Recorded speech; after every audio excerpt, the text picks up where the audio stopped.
This is exactly right. The Hulu original series Furious is now streaming on Hulu and Hulu on Disney+.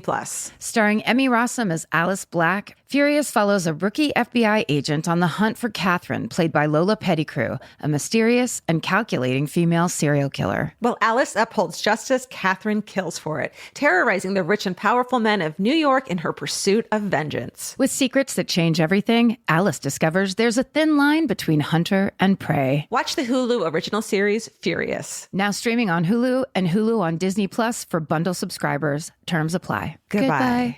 Sometimes the hardest part of therapy is just getting started. For real, which is why having help that's flexible, accessible, and easy to fit into your life matters. And that's exactly what Talkspace is designed for. Talkspace therapy and psychiatry is covered by most insurers, and most insured members pay a copay of $0. Part of the mission of Talkspace is to provide quality care that is accessible and affordable, whether or not you're insured. Talkspace has really made it just a kind of no-brainer to try therapy. If you're nervous about talking to someone, if you're nervous about the money, if you're nervous about leaving the house, you don't have to deal with any of that. They have covered it. And for me, like, that is best way to get into therapy. Take all the what ifs out. You know you got to do it. You know you do. As a listener of this podcast, you'll get $80 off of your first month with Talkspace when you go to Talkspace.com/MFM and enter promo code SPACE80. That's SPACE80. To match with a licensed therapist today, go to Talkspace.com/MFM and enter promo code SPACE80. Goodbye.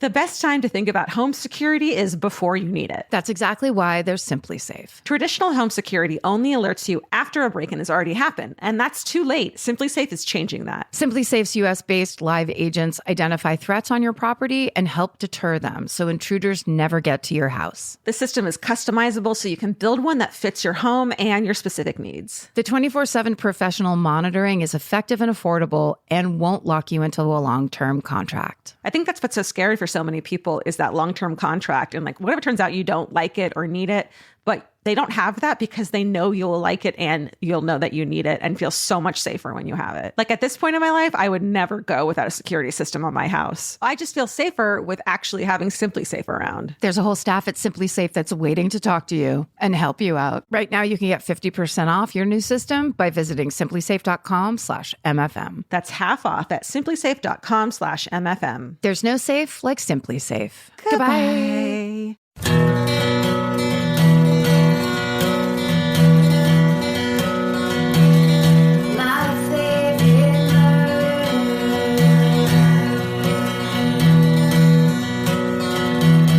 Hello.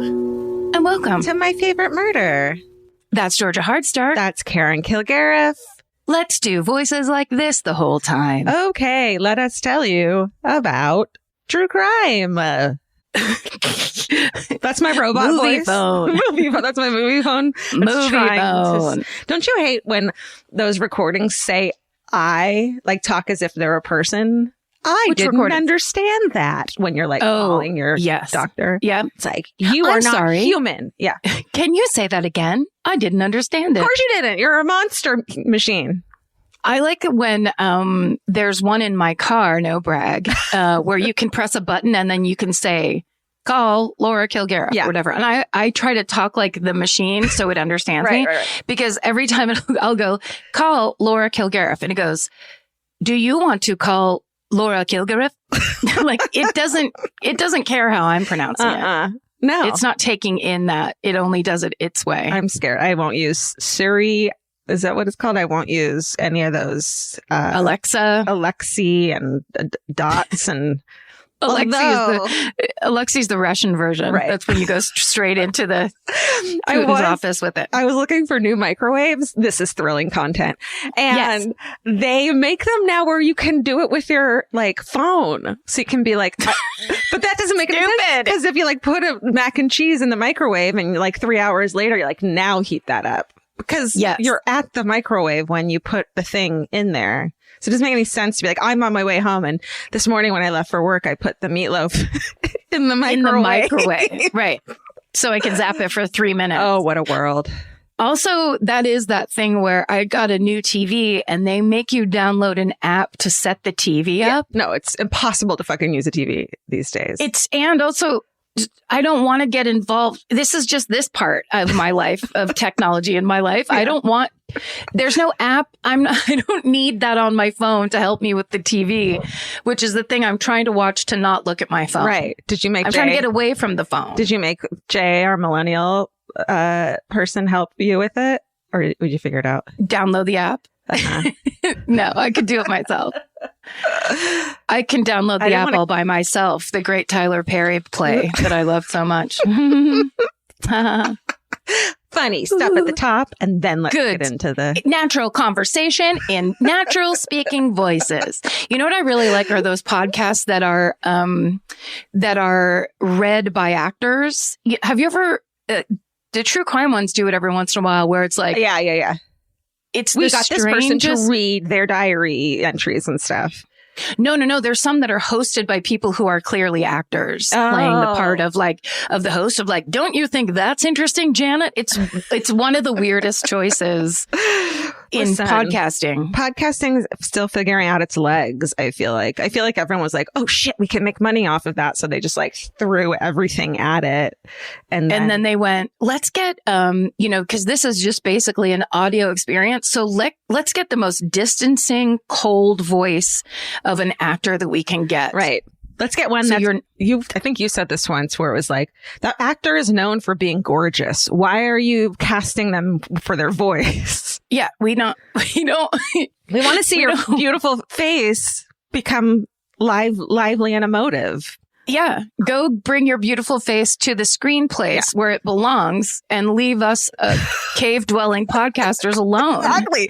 We have faces for podcasting. And we are voices. Here for the not beauty contest. We're here for the voice beauty contest and not the face beauty. You're not going to go and cast us podcasters in a movie because of our podcasting experience. It's not going to go the other way around. So fucking stay out of our because guess what? You can't do this shit. It's all just talking and reading other people's work. You can't do this. Oh no, that's actually literally exactly what they can do. It's called acting. Now, this is, speaking of which, because oftentimes here in quarantine, I forget to put on deodorant at all. Mm-hmm. Now, does this happen to you? This is very private. Okay. But I'll say it to you and to the other people. I'm literally my pits I'm sweaty right now. So do you ever find that your pits smell like the thing that you ate the most the day before? So yesterday I made tacos. And then today I was just like, is the neighbor making tacos? And it's like, no, it's me. No, I have a similar, that doesn't happen to me, but my pits always do smell like pizza. When I have BO, it's like, but it's like the pizza delicious you'd get in high school at the student body meeting. So shitty, square pizza, square, oily, greasy pizza. Cool. And it's you can have cheese or pepperoni. That's all they have. Right. And oil. Do you know that this is a fetish subset that we are playing into right now? Pit talk? Food body smells? Oh, pit talk. All right. I think I have pretty cute armpits, I will say. Oh, yeah? Is that a thing? Do people have unattractive armpits? I've never thought. Or am I just grasping at something to feel good about myself? If you had to name 3 beautiful parts of your body, it would be armpits. God damn it. What are you doing? I have who are you impeaching these days? Fucking man, oh man. Just one person.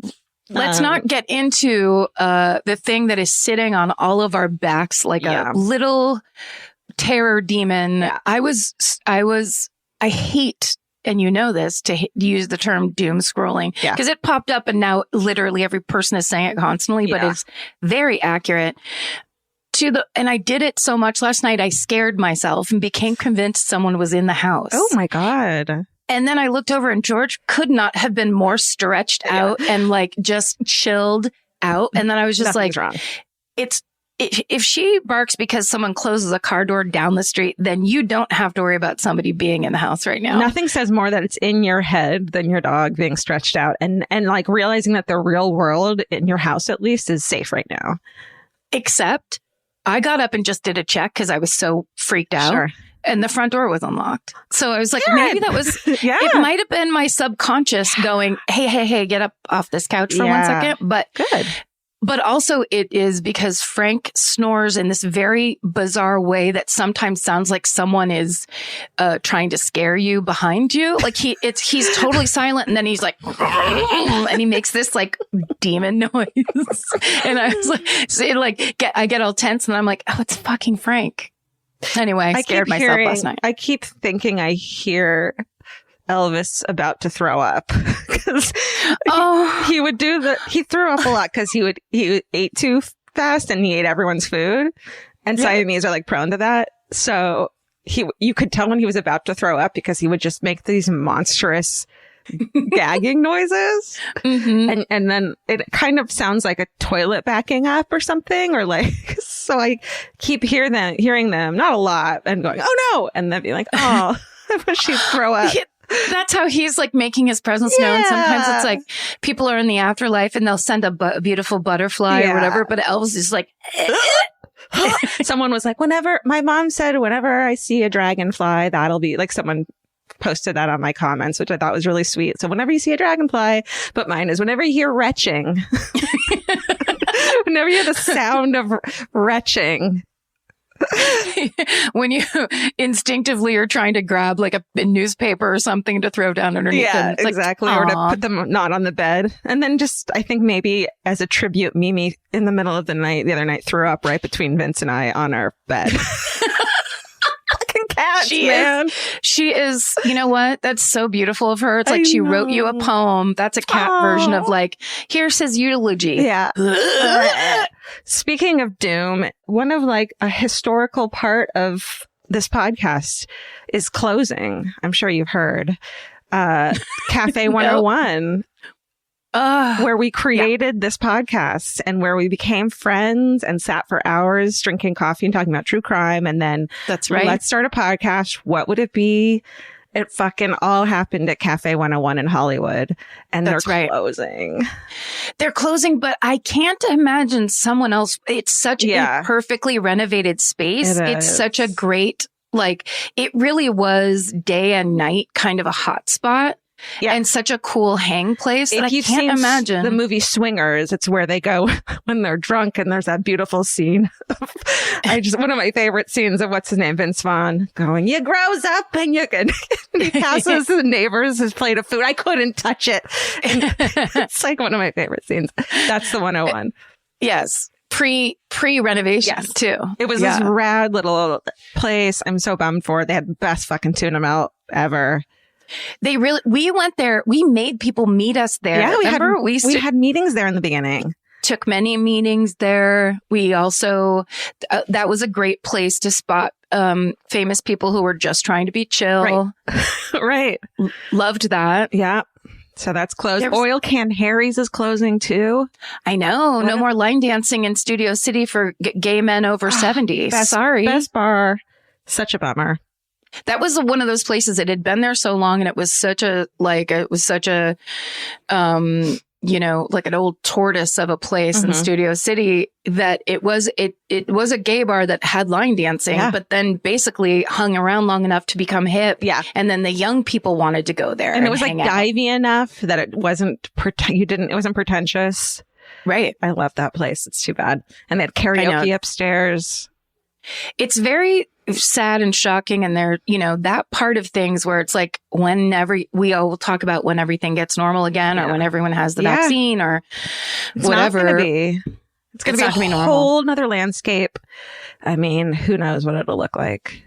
We all have a lot on our shoulders right now. Yeah. We have COVID fear. We have governmental takeover fear. We have violence fear. We have extreme violence fear. Extremist fear. Extremist fear, and people rationalizing and justifying extremism fear, which is very upsetting to watch people make excuses or say it's fine or what. I mean, call it a revolution when that's not what that is. No, it's lies. It's total lies. It's anarchy. But here's the good news. On PBS, they have rebooted all Creatures Great and Small, the series. Okay. And it is, if you need to run, and you do, away from modern reality, this series takes place in the Scottish countryside. Oh my God. It is The background is bright green rolling hills, and it is a young man who is becoming a country veterinarian. Okay. And I don't know what more you motherfucking want from me than a recommendation like that, because my sister's the one who actually was like, you need to watch this. It's going to make you feel better. Yeah. And it really, really did. It's like calming. It's soothing. It's visually, audio, all of it. It's so good. That sounds perfect for our times. Yes. You know what I'm watching? That's kind of the exact opposite, but still soothing in its messiness that Vincent and I were binge watching it. I'd never watched it before. It's the original British version of Shameless. Oh. Did you watch that? I never have. No. First of all, you have to put subtitles on. It's Manchester. It's the best accent, but I can't understand half of it. And like the accent I can't understand. And then also half the words aren't things that we say. But right. So it's fucking brilliant. It is so good and charming and lovely. And all of the siblings, I want to hold them. But I've never seen the American version of Shameless. It's great. Is it okay? Yeah. William H. Macy, yes. Emmy Rossum. It's good. I mean, this is better. I haven't seen. I can't even say that for sure, but I promise you, it's so, Karen. You would love it. What are you streaming it on? I think it's Hulu. Let me look. Hold on. Hulu comes out with the hits. You got to say, I know, they do have a lot of good stuff. They bring it. Here. They bring it. Where do I find out? Netflix. That's not right, is it? Netflix. The old one. British? I don't know. Netflix. Shameless. No, that's not it. It's Hulu. It's on Hulu. Okay. Shameless, British version. UK Karen, Shameless. You're going to love it. It's nuanced and funny and beautiful and sweet and sad because they're like, they don't have any money. Yeah. Yep. I mean, it's really a beautiful show. And it's like all the horrible things that are happening in the world. It's like concentrated the horrible things that are happening to them. And they're this like family unit that sticks together. Yeah. Except for the dad, who's a piece of shit, but he's so fucking funny. Right. That's, which is how it is sometimes. Right. And I was just going to say, we love Manchester so very much we have done so many or several amazing shows. Those audiences were the greatest. Yeah. That town is the coolest town. Coolest people. What a beautiful, cool town. Our like cab driver from the airport to our hotel was like one of the hip, like we didn't even belong in his presence. He was so cool. Like he knew all the musicians. He used to play with this band. He used to go to what's the club called? Hacienda. And we were like, sorry, we're just these American assholes. Well, it's so funny because you asked that question where just like, we're excited to be in Manchester. We kind of wanted to let him know that we got the coolness and we knew the history. Yeah. But then it was just like, he was like, oh yeah, I used to hang out down there. Like he was like, I was here for all that. I lived it. The movie 24 Hour Party People, if you need a little intro. Fucking great movie, and it takes place with all that noise. Yep. And Steve Coogan, who's the funniest, best. He's the best. Okay, let's get out of the UK. Good recommendations. And then let's go. What else are you watching? I'm switching around. Here's the problem. I keep starting shows with subtitles. So I started Ragnarok. I think that's how you pronounce it, which is on Netflix. Yeah. And it's almost like a teen. It's really cool and really good. Okay. But I keep watching it going like, this is almost like a Riverdale. It's like the Norwegian Riverdale, where it's like youngsters that are realizing they're Norse gods and Norse heroes. Ooh, it's great. But my problem is, especially with the fucking troubles of today, I'm watching it, and then if you look down, check Twitter to make sure that, like that nothing's been breached, then you look up and you don't know what's going on because you've missed, they talk so fast and you have to just read constantly for, 30 minutes to an hour. But that show is great if you're looking for anything. Ragnarok, I believe. Ragnarok. RAGANAROK. Okay.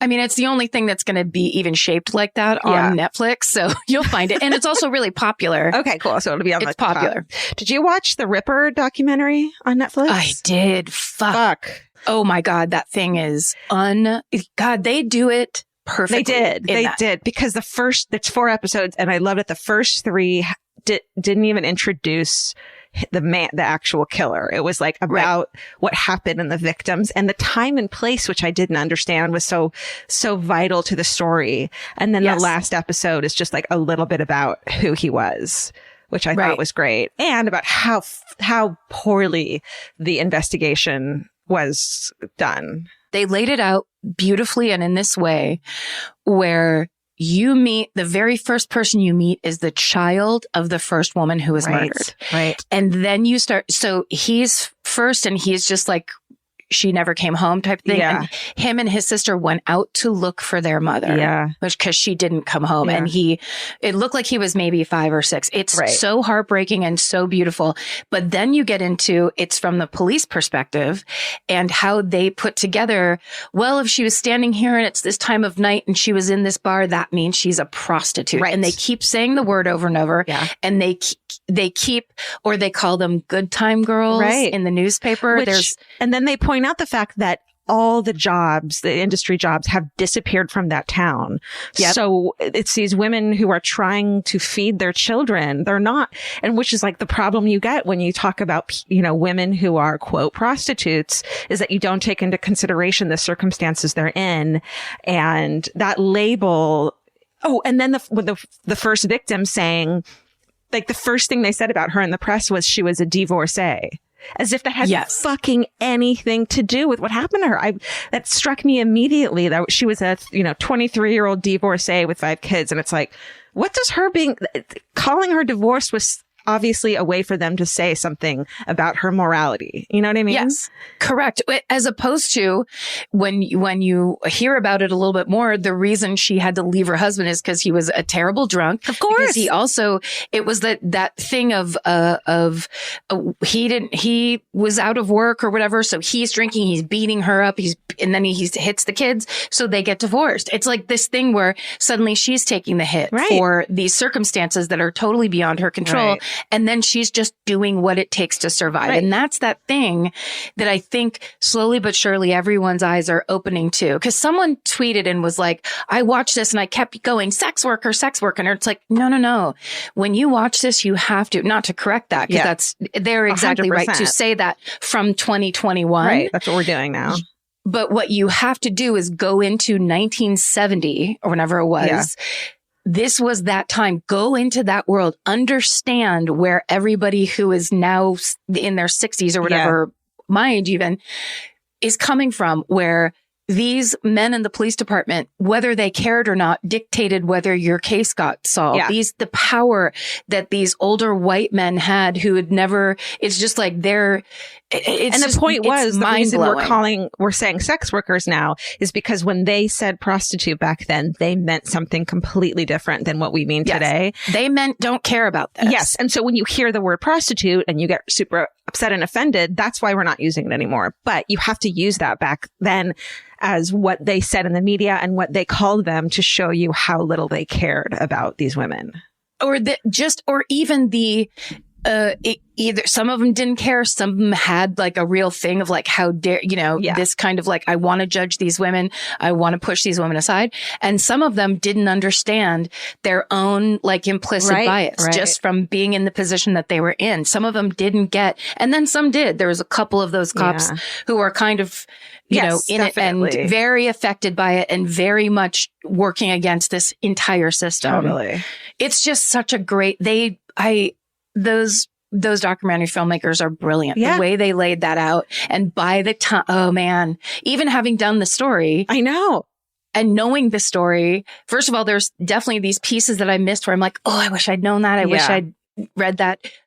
But here's what I remember is the part where those women in that area who are like, fuck you, stop telling us, because they did that just like they did in Canada during the Scarborough rapist, when they tried to say women should now have a curfew. They gave women a curfew and women got they were like, fuck you, you do a curfew. Yeah. You're the ones that keep killing women. Yeah. Stop making women, it's just so good. And there's so much to learn and there's so much good stuff in that. Definitely.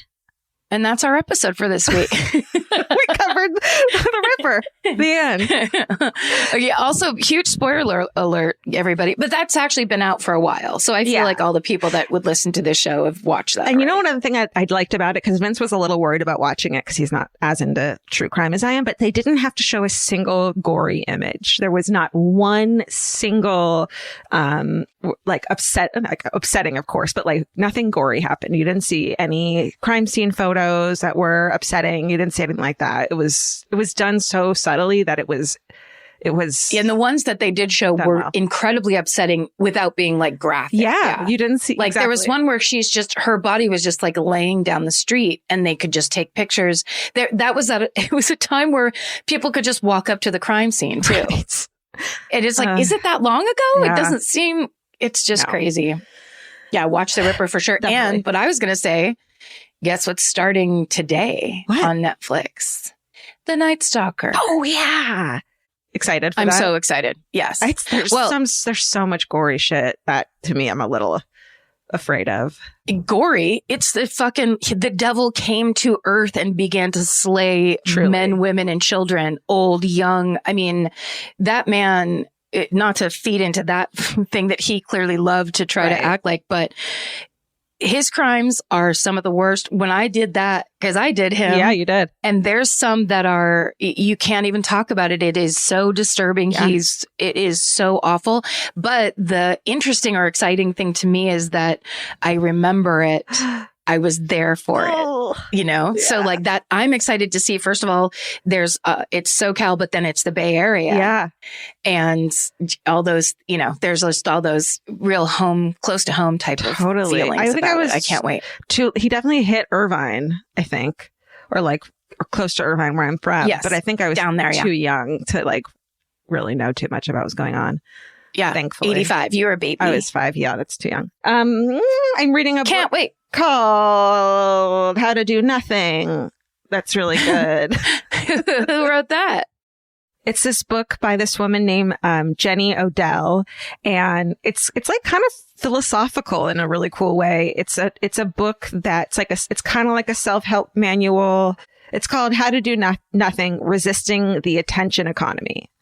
Oh, so it's kind of this, it's really philosophical, more than like a self-help book. So it's pretty lovely. And it kind of puts you in this mindset of like what it means to actually take care of yourself. It doesn't mean making a to-do list and getting everything. Like I have a self-help to-do list or a self-care to-do list to get shit done. And it's like, that's just as stressful as a fucking regular to-do list, you know? Yeah, that's right. That's really true. So I'm enjoying it. I've just started it, but it's a nice one so far. Oh, that sounds good. I'm actually listening to an audiobook that Banana Boy Scotty Landis recommended to me. And I'm so excited that he did because it's so good. It's Petty, the Tom Petty biography. Really? And it's written by Warren Zanes, who was in the Del Fuegos, I believe. Uh-huh. And so it's a musician, but he is an unbelievably good writer. So he's talking about Tom Petty's life and career, obviously, but the way he writes is so I was listening to it this morning while I was dyeing my roots, and there was lines that he would read and like a descriptor or a kind of like bringing together what it was like for him to grow up with the family he had in the 50s in Gainesville, Florida. And it's just these amazing descriptions where I'd be like, yeah, I was like cheering the writing. Wow. So yeah, if you're looking for a good book, and if you care about Tom Petty, which I believe any red-blooded American would, Warren Zane's biography of him is a beautifully, beautifully written book. Oh, Vince is going to love that. Vince just loved Matthew McConaughey's autobiography. Seriously, like the Beastie Boys biography is great too. Vince loves shit like that. So that's perfect for him. And he loves Tom Petty, of course, too. Yeah, he's good, Tom Petty. He never stopped writing hit songs. He never. He started when he was like 20 and never stopped ever. Over and over and over again. It's like the best songs you've ever heard. Yeah. And in hanging out at Largo in the 2000s or whatever, Benmont Tench, who was the keyboardist for the Heartbreakers, Tom Petty and the Heartbreakers, hung out there and played there a lot. So I got to like meet him and talk to him and hang out with him. Wow. And he is one of the coolest, chillest dudes. But also, like, when he gets up and plays the piano, it is such a vibe. It is such a, like, it's such something is happening in the room. And like, yes. Ooh, and amazing. But he always has like this little smile on his face. He's just like, when the first time I sat in the same booth as him, I was just like, what is this life? I can't believe it. He's one of the heartbreakers. That's so cool. Yeah. What else? One of our friends is back in the news, Dr. Love. Remember the story of the young man? Yes. Well, he got out of jail. Tell us which one this was. Tell everyone. Okay. Dr. Love is a story that I covered. I mean, how long ago was it? 2 years ago? I think at least. A full year? Yeah. Year and a half. Yeah. This is a pre-COVID event in all of our lives. Yeah. And he's a young man who was pretending to be a doctor to the point where he had opened doctor's offices in Florida. Yeah. And he got caught on the news, and he then had his own press conference. It was a real journey into the mind of someone who just really wanted to be seen and known as a doctor and was not qualified to be one in any way. He went to jail for doing that, I think a couple times, or at least once, or whatever. He got out of jail, and then this just happened. He was arrested again on New Year's Day. Oh my God. Because he worked for a shipping company, and he started calling the clients of this company and just having them go ahead and wire the money directly into his bank account. Sure. It's that easy. Yep. He got caught doing that. And then he went ahead and texted his boss saying, I'm doing everything I can to fix this situation. I'm really sorry. No. And it's just like, no, you can't do it. You can't do it and then pretend like it was a minor, like, like a mix up. Yeah. You know, and then admit to it that basically in text. You have to at least call so there's no paper trail. Good idea. Good point. Right. Yes, for all our future felonies. And the idea, and I know that, oftentimes when we talk about the criminals that we talk about on the show, we're talking about intensely bad individuals, psychopaths, people that intend to hurt. Mm-hmm. This is not the area that Dr. Love is in my opinion. Yeah. Dr. Love is more of a person who is trying to force the fantasy in his head out into the world to make the world match what he wants it to be. And there's nothing I relate to more than that. Like, look, I've already pre-written what I want to be happening. So could you all just please be doing the part I wrote you? You're saying the wrong lines. Oh my God. I literally have seen this in action when we're doing an interview and you don't like the question that's been asked to us, and then you just answer whatever question you think they should have asked us. Yeah. Well, that's an old trick. That's not my idea. I learned that long ago by the professionals. Hell yeah. You don't answer the question they ask you. Jesus. What would it turn out to be if you did that? You have to tell them what you want them to know, the end. So I think he's in trouble again, and I think he's going back. No. I think he has to go back. Yeah. 3 hots in a cot, right? We're sorry. I think it's unfair that I have this kind of bias toward him, whereas he's a criminal just like other criminals. Yeah. I don't know. I feel like I get it. I know. I understand. I get it. I want it. Sometimes, you want to be a doctor so bad. You just wear the jacket, you rent the office, and you're like, come on. I got the posters on the wall from the different medicines. There's a lot of in this podcast, there's a lot of like, there by the grace of God go I. Ugh. But then there's for Karen, some there by the grace of God, I wish went I. Those are the other options I could have had if I didn't get myself together enough to be a podcaster. Yeah. I absolutely would have rented some office space. There's time. Oh, could that be my safety net? Is fraud? I want you to dream big, Karen. Don't ever put yourself in a box. There's so many of us that are so afraid of having imposter syndrome, when in fact, Dr. Love, he has whatever the exact reverse, the 180 of imposter syndrome is, which is like, no, bitch, I am a doctor. Yeah. Do you think he's like sitting in the cell right now going like, I guess I shouldn't have done that, or I'll never do that again? Fuck no. No, he's sitting in his cell going, I didn't actually do it. You're wrong. Right. Or I did that wrong. I need to try harder next time. Next time I'm going to have them wire their money into a third account that doesn't have my name on it. Offshore, baby. Now should we do some exactly right news? Okay, yay. I don't know if you guys know this, but we have a podcast network and it's growing and we love it. And it's just a family. It's so fun. All these shows are doing so good and their people are really responding to them. Thank you guys so much for supporting all of them because they're all little stars in their own departments. Speaking of little stars in our department, Karen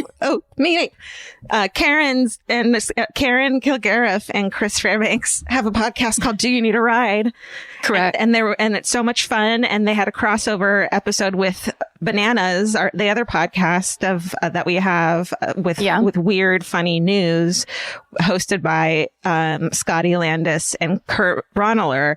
And so Scotty was on Do You Need a Ride this week? That's right. And it's really, really funny. And Scotty's just a joy to be around. He is just, I said it to him on the show. It's just like, you're, or maybe I didn't say it to him on the show, but I did tell him, I was like, you're just made to be a podcaster because you're great at bullshitting and chit chatting, but also his speaking voice is just, it's like ASMR. And did we ever talk about the fact that he looks like Paul Holes? We've talked about that, right?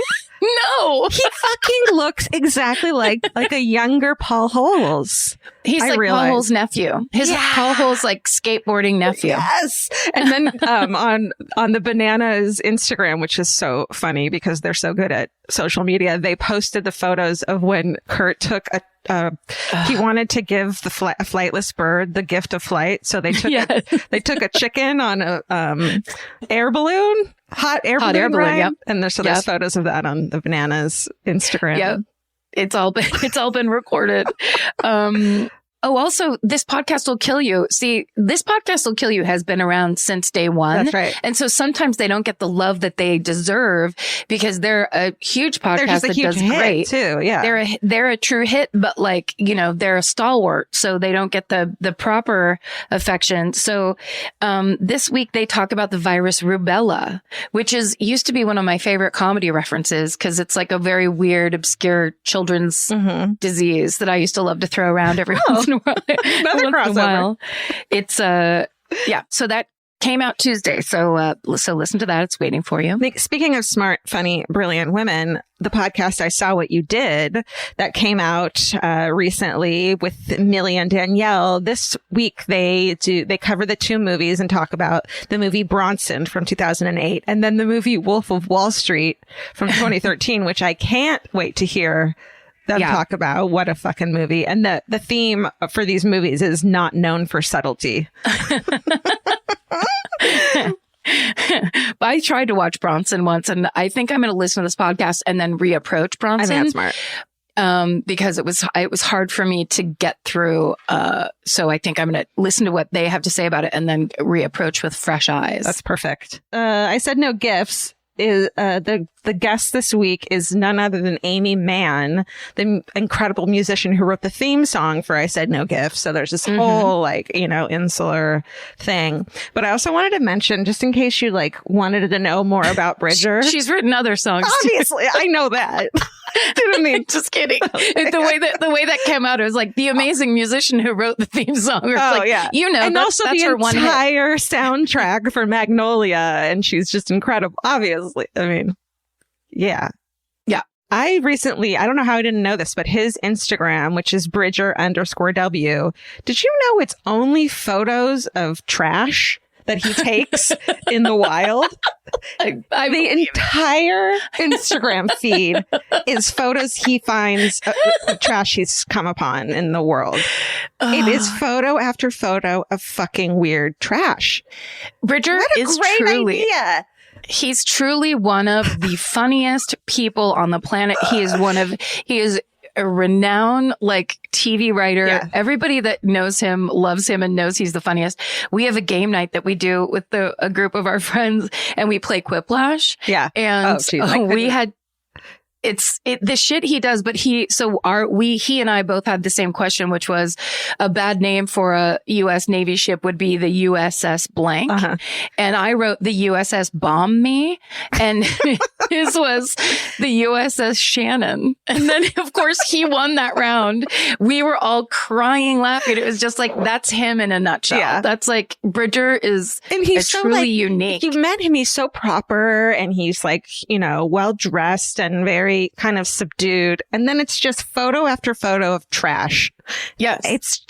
I love that brain. That's such a great brain to do that. He doesn't have to like do a big dance. No. You know what I mean? He's just being funny, and whether you join in or not is not his problem. That's right. He doesn't really care. It's the greatest. That's right. So this is all leading up to our new announcement, which we're very, very excited about. We tweeted about it yesterday, but it's so cool.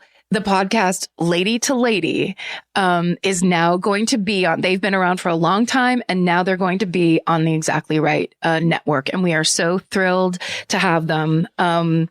Barbara Gray, Brandy Posey, Tess Barker. They're the three hosts. They are all brilliant stand-up comics. Tess is an amazing journalist. Brandy is an amazing comedy show producer. Like, they're all great and very powerful women in their own ways. And now their amazing podcast that already has its own huge following is going to be on our network. Episodes. Right. Yeah. And so every Wednesday, they're going to have a comedic guest hang out in their adult treehouse. They're going to play games. They're going to have advice, and they're going to tell embarrassing stories and have all these tangents. It's a really fun show. Some of their past guests include the great stand-up Beth Stelling, my favorite murder friend of the show, Guy Branum, scam goddess Lacey Mosley, some of the great comedy minds of the 21st century. They've had tons of people on that show. So yeah, be sure to subscribe to Lady to hear all their new episodes on Wednesday, and it's available on Stitcher, Apple Podcasts, or wherever you listen to podcasts. And definitely stick around to listen to their trailer at the end of this show. And then if you want to follow them on Twitter, they're at Lady to Lady Comedy, or Instagram at Lady to Lady Comedy. Welcome, Lady to Lady, to the Exactly Right family. Once we're finally able to have a party in the future, they're going to be a great addition to those parties. This party is going to be, I say fall of 2022. Epic. This party is going to have everything. And then we have a new Stay Sexy beanie and this really cute, like, winter woven sweater in the My Favorite Murder store at myfavoritemurder.com. So check out all the cute, new and fun, not just cute, interesting new merch we have there all the time. That's right. The merch just keeps coming. That's right. So always check in on that store if you can. All right. Do it. The Hulu original series Furious is now streaming on Hulu and Hulu on Disney+. From Liz Merriweather, the Emmy-nominated executive producer of Dying for Sex and The Dropout, comes a gripping psychological thriller. Starring Emmy Rossum, Furious follows Alice Black, a rookie FBI agent on the hunt for Catherine, a mysterious and calculating female serial killer. It's Alice's first case on the job, and she's already bitten off more than she can chew. While Alice believes justice is achieved through law enforcement, Catherine has lost all faith in the legal system. She's taken it upon herself to terrorize the rich and powerful men of New York in her pursuit of vengeance. As Alice and Catherine's twisted game of cat and mouse unfolds, the lines between good and evil and right and wrong begin to blur. With shocking crimes, tangled relationships, and secrets that change everything, Alice discovers there's a thin line between hunter and prey. Watch the Hulu original series, Furious. Now streaming on Hulu and Hulu on Disney Plus for bundle subscribers. Terms apply. Goodbye. In the summer, healthy habits are easy to keep. Until you leave the house. You walk out the door, and the next thing you know, you're barefoot and feral in a gas station candy aisle. That's why Kachava makes it easy to maintain your routines. Kachava is an all-in-one nutrition shake, and now it comes in new travel packs. Every packet gives you a simple shake with protein, fiber, vitamins and minerals, greens, probiotics, omegas, electrolytes, and more. They're easy to toss into a bag, easy to take on the road, and a simple way to stick with your normal wellness habits, even when your schedule changes. Man, that Kachava matcha in the individual packs is like my dream snack. It's exactly what I need and want in between the not great meals I'm eating for lunch and the snacks I would have had anyways that are terrible for me. Like, this is something I feel like I'm treating myself when I take. You're treating yourself to vitamins, fiber, all these things that your body really wants and needs and kind of craves, that it does seem like it takes a big effort to get. So now you're getting it all in one packet and in a little drink you like. Take your daily ritual with you. Go to Kachava.com and use code MFM for 15% off your first order. That's Kachava, KACHAVA.com, code MFM. Goodbye. Capture your favorite summer feeling with Pandora Jewelry. Discover a collection inspired by the sunshine, freedom, and unforgettable moments that make the season so special. Whether you're planning a weekend getaway, gathering with friends, or simply soaking up every sunny day, Pandora Jewelry offers meaningful pieces designed to celebrate your unique story. From sun-kissed metals that catch the light beautifully to personalized pieces ready to be engraved with your summer mantra, every detail is crafted to help you express yourself with confidence and style. Explore charms, bracelets, rings, necklaces, and more, thoughtfully designed to complement every adventure and occasion. Each design moves with you, from beach days and road trips to rooftop dinners, golden nights, and every memory in between. Layer your favorite looks, mark life's meaningful moments, and create lasting reminders of a season you'll never want to forget. Find the pieces that reflect who you are and where this summer takes you. Shop Pandora Jewelry's new summer collection in-store or online at pandora.net and let your summer unfold. Goodbye. So the story I'm going to do this week is The Revenge of Miriam Rodríguez. Okay. So basically, what I'm about to tell you is a very boiled down version of this article that was published in December in the New York Times. And it was entitled, "She Stalked Her Daughter's Killers Across Mexico One by One." I saw that. I saw the headline, but I didn't read it. I texted it to myself and then forgot. Okay. Yeah. So I did. It was written by an investigative journalist named Azam Ahmed. You should absolutely read that original article. It's an unbelievable story, and he is an incredibly talented investigative reporter. His writing has twice been submitted for the Pulitzer Prize. It is an amazing read. And obviously there's tons more details in this article. I'm giving you the Cliff's Notes version. Great. I'd like to thank listener EL. Their Twitter handle is at ESLINZZZ. So they sent me the article the day it was published with the simple message, "Have you seen this?" Great. So that's all it's like. Ooh, yeah. So it was the simplicity of the question made me dive right in. Also got information from The Guardian and the Wall Street Journal, Mexico News Daily, and socialistworker.org. Cool. Okay. So this starts in 2014. 54-year-old Miriam Rodríguez. And that's the thing I wanted to say is, of course, pre-apologies for me taking French in high school and not Spanish. So there's definitely going to be mispronunciations or just very white pronunciations.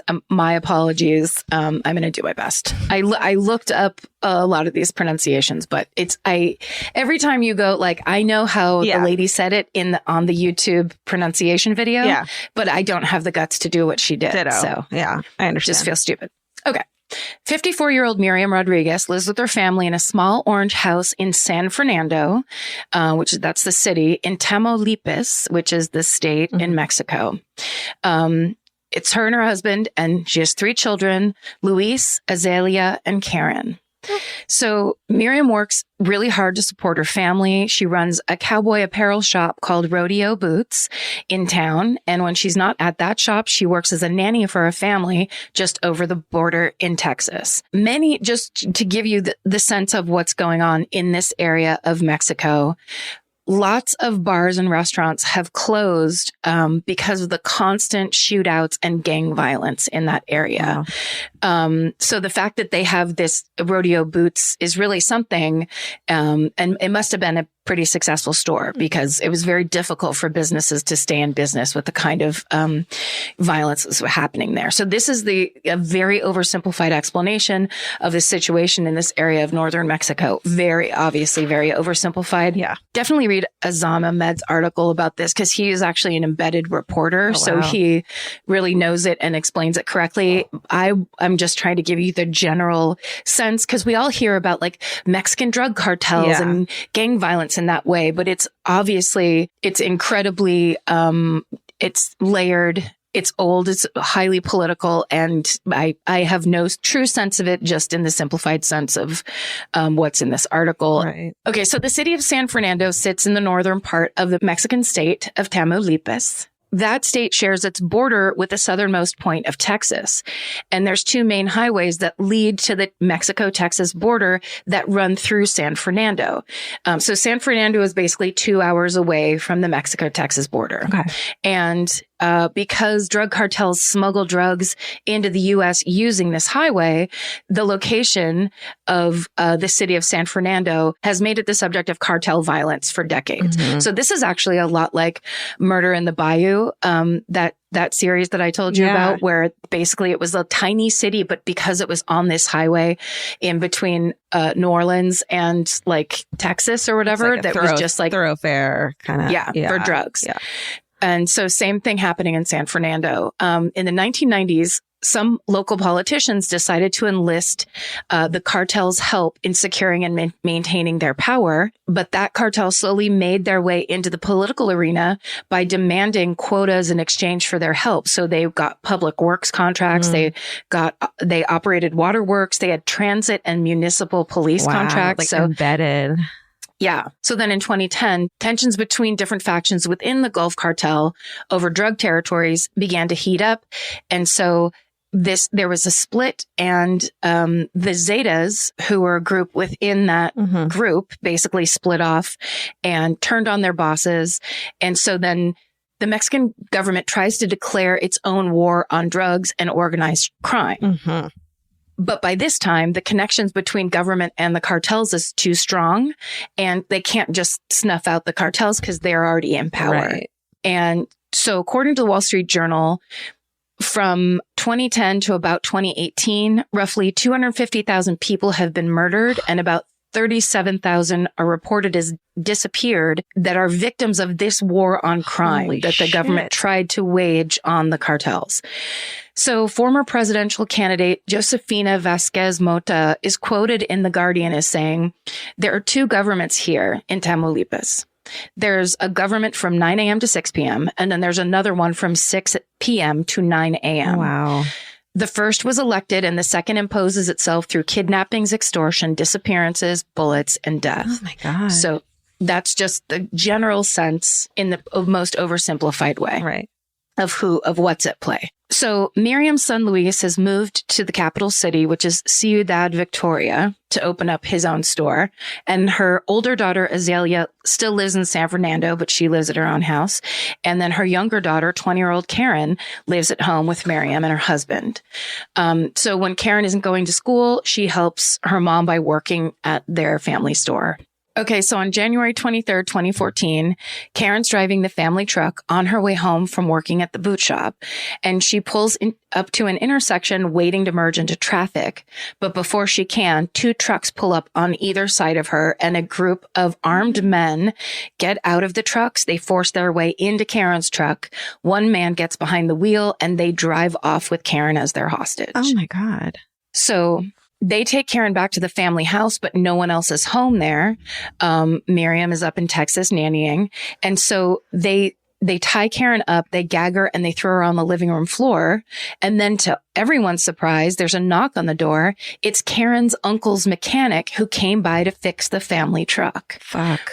Okay. So the armed gang is caught off guard, so they now kidnap the mechanic as well. But then eventually they end up letting him go. Do you know, sorry, you might talk about this. Are they targeted because they're like a family that owns a business, or is it just a random kidnapping? It doesn't say in this article or in the other news stories that I read, but it would make sense that because they own this business, right, that clearly they have money to be tapped. Okay. I would assume, but that sounds like editorial. Yeah. So when Miriam comes home, she finds Karen isn't there. Then the mechanic comes, tells her what happened. Mm-hmm. Miriam gets all the details from the mechanic. And soon after, the ransom calls begin. Mm-hmm. So an anonymous voice on the other end of the phone threatens to harm Karen and come after the rest of the family if the Rodriguezes don't pay a ransom. So the family assumes that this is most likely the work of the Zetas, and they take it very, very seriously. And in fact, Miriam and her husband go to take out a loan at the local bank to pay the ransom. These kidnappings are so common.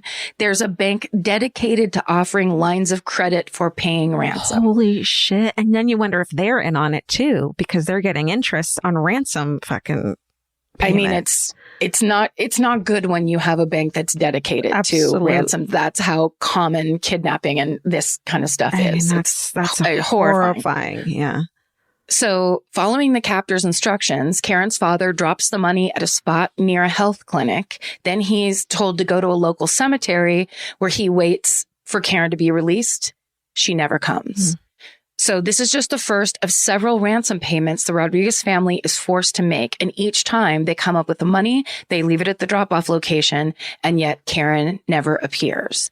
So after months of this back and forth with false promises and mounting ransom fees, That's fucking crazy. Yeah. Yeah. Miriam starts to get angry. She finally finds a way to contact the Zetas directly and asks for a meeting. This is a middle-aged woman who's like, I'm going to call the cartel myself. Yeah. Surprisingly, they agree. So she goes to a restaurant in town called El Junior is my way to pronounce it. Okay. Where she meets a member of the Zetas. He doesn't give his name. He's described as a slender young man with a clean-shaven face, wearing a walkie-talkie on his hip. Miriam begs him to let Karen come home, but he informs her the Zetas have nothing to do with this kidnapping. Instead, he offers to help Miriam find Karen himself for a fee of $2,000. So Miriam's skeptical, but she has no other choice. So she agrees to pay him this fee. And as the meeting ends, she hears a voice on the walkie-talkie calling the man by his first name, which is Sama. So in the days after their meeting, Miriam calls Sama to check in and see how his hunt is going. But after a week, he stops answering her calls entirely. Meanwhile, she's still receiving calls from the people claiming to be the abductors asking for more ransom money, usually to the tune of about $500. And the family pays every fee, goes to every drop site. Karen is never returned. Their hope is starting to wane. And one morning, a few weeks after their last ransom payment is made with no results, Miriam comes downstairs and announces to Azalea that she believes Karen is never coming back. She can feel it in her heart. She knows her daughter is dead. So she now vows to hunt down every last person who's involved with her daughter Karen's disappearance. Okay, so now Miriam, armed with just this man's first name and the memory of his face, scours her daughter's social media trying to track down Sama. So don't know if that's the correct way to pronounce Sama, but I'm just saying it that way. She comes up empty-handed, so she goes to the mechanic that got kidnapped along with Karen that day. She describes Sama's appearance to him, and he confirms, yes, he was there that day that Karen was kidnapped. He was one of those men. So Miriam now knows that at least one of the people that she's looking for.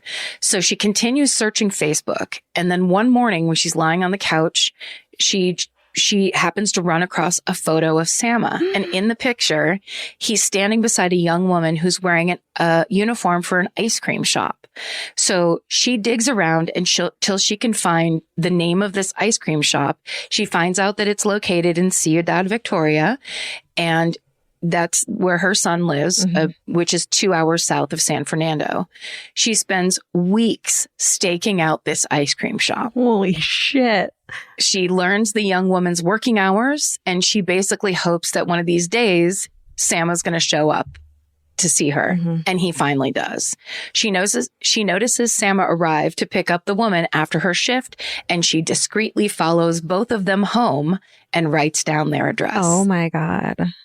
Miriam doesn't want to go to the police yet until she's collected enough information so that they can arrest him. So she knows this is all just kind of, So basically, she realizes she's going to have to collect enough information to get the police to listen to her and do something. Yeah. So what she does cuts her hair, dyes it bright red. She grabs her an old uniform for when she used to work at her job at the health ministry. She puts it on. She makes a fake government ID for herself, and she starts going door to door in Sama's neighborhood, pretending that she's conducting a poll. So shit. She fucking ends up getting his last name and all the information she can about him and what he does and everything from his neighbors. So she... what? That's brilliant. It's so fucking genius. And it's so like, this is, you've woken up the fucking like the tigress in her. You have taken her child and she's fucking coming for you. Dude. So she basically goes to the authorities. No one will help her. She asks local police. They say no. She goes to the state police. They say no. Finally, she goes to the federal police until one officer there who asked to remain anonymous in this story for fear of retaliation. Yeah. And this is really a thing. Like I'm nervous to say the names of these sub gangs in these cartels because this is serious shit. Yeah. And these people are not, this is no joke. Totally. Obviously. Right. There are people in Mexico that live underneath this fucking threat of violence and this threat of just assassination all day, every day, and kidnapping and violence. So finally, if one federal officer agrees to help her, she gives him the file of information that she's gathered on Sama. The officer says he's never seen anything like it. The details and the information gathered by this woman working all alone were incredible. So with this officer's help, they're able to issue an arrest warrant. But Sama must have gotten word that someone was asking about him because then that's when they realize he's skipped town. But Miriam's not discouraged. She decides that she can use the information that she has on Sama to try to track down the remaining members of his crew. Using those same techniques, she builds a portfolio of names and photographs from social media and creates her, quote, hit list. So weeks later, it's September 15th, 2014, and that's Mexico's Independence Day. And Miriam's son, Luis, is getting ready to close up his shop in Ciudad Victoria. There's just one last customer in the shop. And when Luis takes a closer look at him, he realizes it's Sama. So he calls his mom, letting her know that he has spotted him and that then he stealthily trails Sama as he leaves the store. So Miriam alerts the police and they corner Sama in the central plaza. When they go to arrest him, he tries to fake a heart condition, but they make the arrest anyway. And once he's questioned, he starts giving up names. And one of the names he gives up is that of someone named Christian Gonzalez, who's just 18 years old. Wow. Which is the other part of this. It's such a bad situation that there's a lot of people who don't have a choice. It's that kind of thing where it's so extreme. Getting into the cartel sometimes isn't a choice. Right. And sometimes there's kind of nothing else. Not to say it's justified or anything, but or you grew up in it too. Like this might be his entire family. Completely. And yeah, who knows? But people are trying to survive. They're trying to get by in this extremely, extremely violent and bad situation. So basically they arrest Christian Gonzalez. He's taken to the station to be interrogated. Miriam's gone down to the station so she can be there. She took her friend Idalia with her. They're sitting outside the interrogation room. She hears the boy ask for his mother and for some food. So Miriam's struck by the realization that this is just a kid. So she slips into the interrogation room. Oh dear. This woman is unbelievable. Yeah. She slips into the interrogation room, gives Christian basically her lunch, which was some fried chicken, and she buys him a Coke, and she tells her friend Idalia that, quote, he's still a child no matter what he did, and I am still a mother. Oh my God. So Miriam wins Christian over and he ends up spilling all the information that he has to the police. He agrees to take them to the ranch where the victims were killed and where the bodies are still buried. So this ranch sits at the end of a dirt road. It's not far from a barbecue spot where Miriam and her daughter Azalea ate 2 days after Karen's kidnapping. Whoa. The ranch has since been abandoned as Mexican Marines discovered this cartel hiding spot and killed 6 of the gang members there in a shootout. But there's still an old tractor that marks the spot where multiple victims' bodies have been buried. Oh my God. So the investigators begin to dig there, and Miriam goes, of course, because she's basically part of the police department now. So as the investigators are digging, Miriam looks around the property for signs of Karen. She finds bone shards. She finds a noose hanging from a tree. And finally, she finds a stack of victims' personal belongings. And among those items, she spots a seat cushion from the family truck and then Karen's scarf. Her worst fears are now confirmed. So when the forensics team tries to tell Miriam that there's no sign of Karen's remains buried with the victims by the tractor, Miriam refuses to accept that answer. She presses them to re-examine their findings for a full year until they finally identify a piece of Karen's femur among those remains. And Karen is now officially confirmed as one of the dead. Jesus. So on her way home from being at that ranch, that abandoned ranch, Miriam spots someone she knows eating alone at the barbecue restaurant, a woman named Elvia Betancourt. Miriam knew Elvia from when she was a little kid, and she knew that she had a very rough childhood. She went through some terrible stuff, and because of that, Miriam used to give her Karen's old clothes. So Miriam stops and asks Elvia if she's heard anything about Karen. Elvia says she hasn't. So San Fernando is not a big town. Almost everyone's heard about Karen's kidnapping and disappearance. It suddenly dawns on Miriam, Elvia might be keeping watch over the ranch for the cartel. So back at home, Miriam goes back to the social media research, and she finds Elvia is currently dating one of the gang members who's on Miriam's list as one of Karen's captors.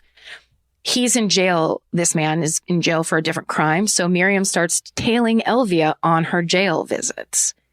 And at the same time, the police look into Elvia's phone records and find that some of the ransom calls to the Rodriguez's home had come from Elvia's house. Whoa. They secure an arrest warrant, and they arrest her on the way home from visiting her boyfriend in jail. So basically, for the next 3 years, from 2014 to 2017, Miriam continues her hunt for the names on her list.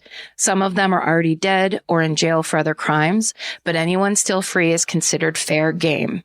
And even the ones who've moved on from their life of crime. So there was one man who had been a florist before joining the cartel. And since he'd left the gang, he'd gone back to selling flowers by the border of Texas.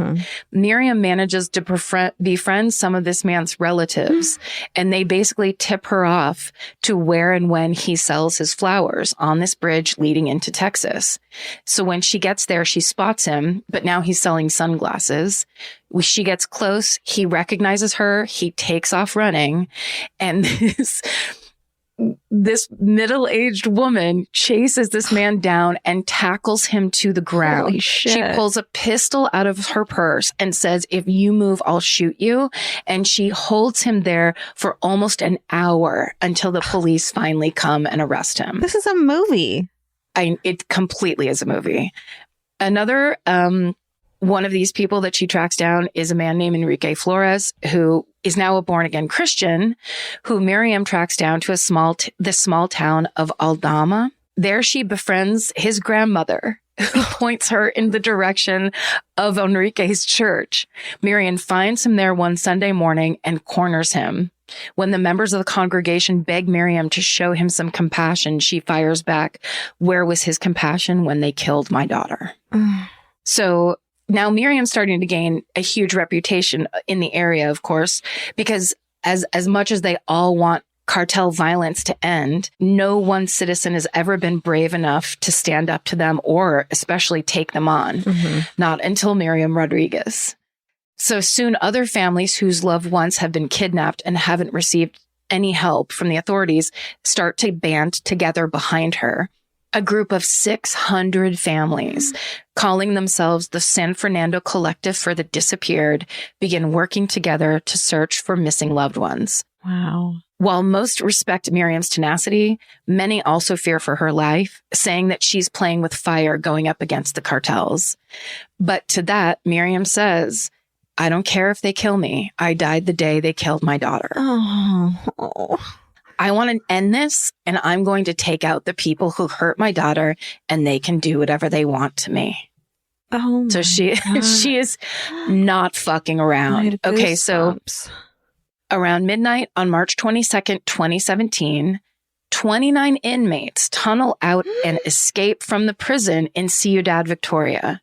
Miriam finds out that one of the killers that she put behind bars for murdering Karen has escaped. Oh, shit. So, reacting quickly, the authorities managed to recapture 10 of these inmates by 9 a.m. the next morning.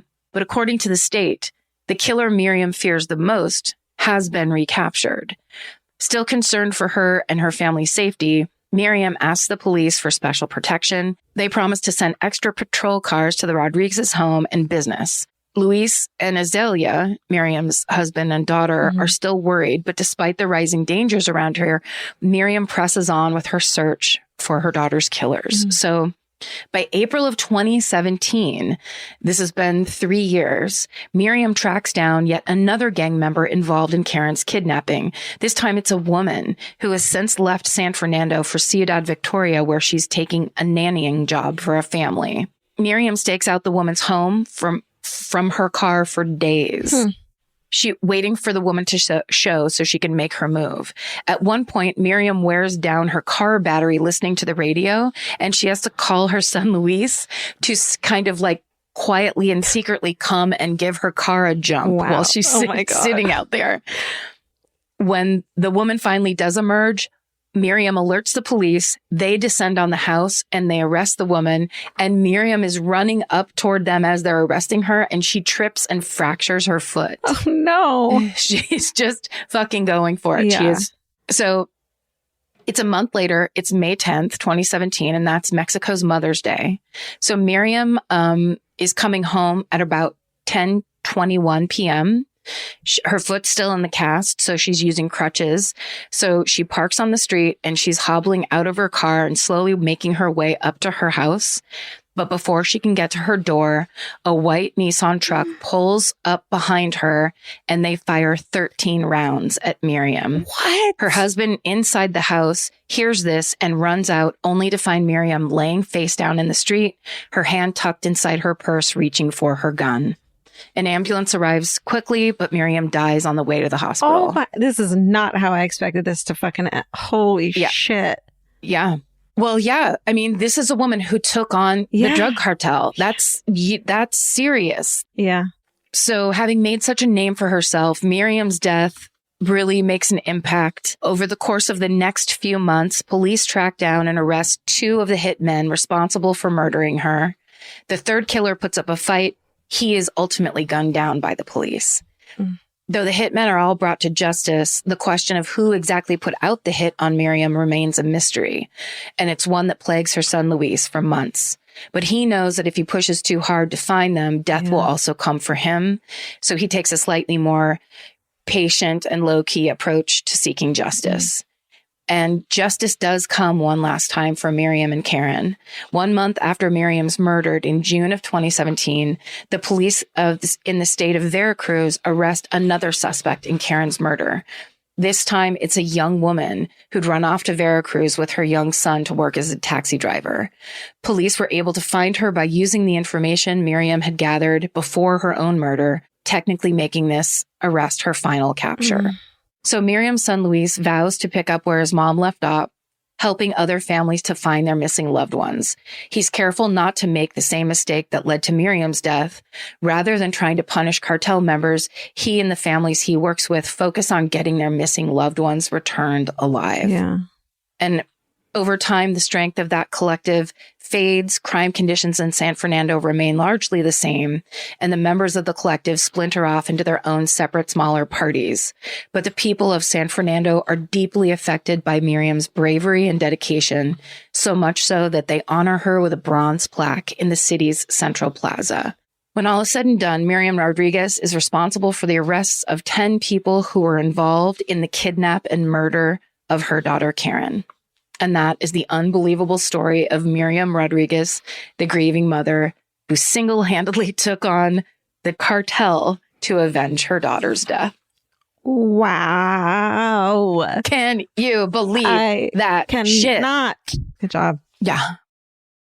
The Hulu original series Furious is now streaming on Hulu and Hulu on Disney+. From Liz Merriweather, the Emmy-nominated executive producer of Dying for Sex and The Dropout, comes a gripping psychological thriller. Starring Emmy Rossum, Furious follows Alice Black, a rookie FBI agent on the hunt for Catherine, a mysterious and calculating female serial killer. It's Alice's first case on the job, and she's already bitten off more than she can chew. While Alice believes justice is achieved through law enforcement, Catherine has lost all faith in the legal system. She's taken it upon herself to terrorize the rich and powerful men of New York in her pursuit of vengeance. As Alice and Catherine's twisted game of cat and mouse unfolds, the lines between good and evil and right and wrong begin to blur. With shocking crimes, tangled relationships, and secrets that change everything, Alice discovers there's a thin line between hunter and prey. Watch the Hulu original series, Furious. Now streaming on Hulu and Hulu on Disney Plus for bundle subscribers. Terms apply. Goodbye. Capture your favorite summer feeling with Pandora Jewelry. Discover a collection inspired by the sunshine, freedom, and unforgettable moments that make the season so special. Whether you're planning a weekend getaway, gathering with friends, or simply soaking up every sunny day, Pandora Jewelry offers meaningful pieces designed to celebrate your unique story. From sun-kissed metals that catch the light beautifully to personalized pieces ready to be engraved with your summer mantra, every detail is crafted to help you express yourself with confidence and style. Explore charms, bracelets, rings, necklaces, and more, thoughtfully designed to complement every adventure and occasion. Each design moves with you, from beach days and road trips to rooftop dinners, golden nights, and every memory in between. Layer your favorite looks, mark life's meaningful moments, and create lasting reminders of a season you'll never want to forget. Find the pieces that reflect who you are and where this summer takes you. Shop Pandora Jewelry's new summer collection in-store or online at pandora.net and let your summer unfold. Goodbye. This podcast is brought to you by Squarespace. Every successful small business starts with someone saying, I wonder if people would actually buy this. Squarespace gives you everything you need to find out. From consultations to events and experiences, you can showcase your skills with a customizable website designed to attract clients and grow your business. With Squarespace's collection of cutting-edge design tools, anyone can build a beautiful, professional online presence that perfectly fits their brand or business. Get paid on time with professional invoices and online payments. Plus, streamline your workflow with built-in appointment scheduling and email marketing tools. Head to squarespace.com/murder for a free trial. And when you're ready to launch, use offer code MURDER to save 10% off your first purchase of a website or domain. Goodbye. I'm going to do the happy face killer. Oh, wow. Yeah.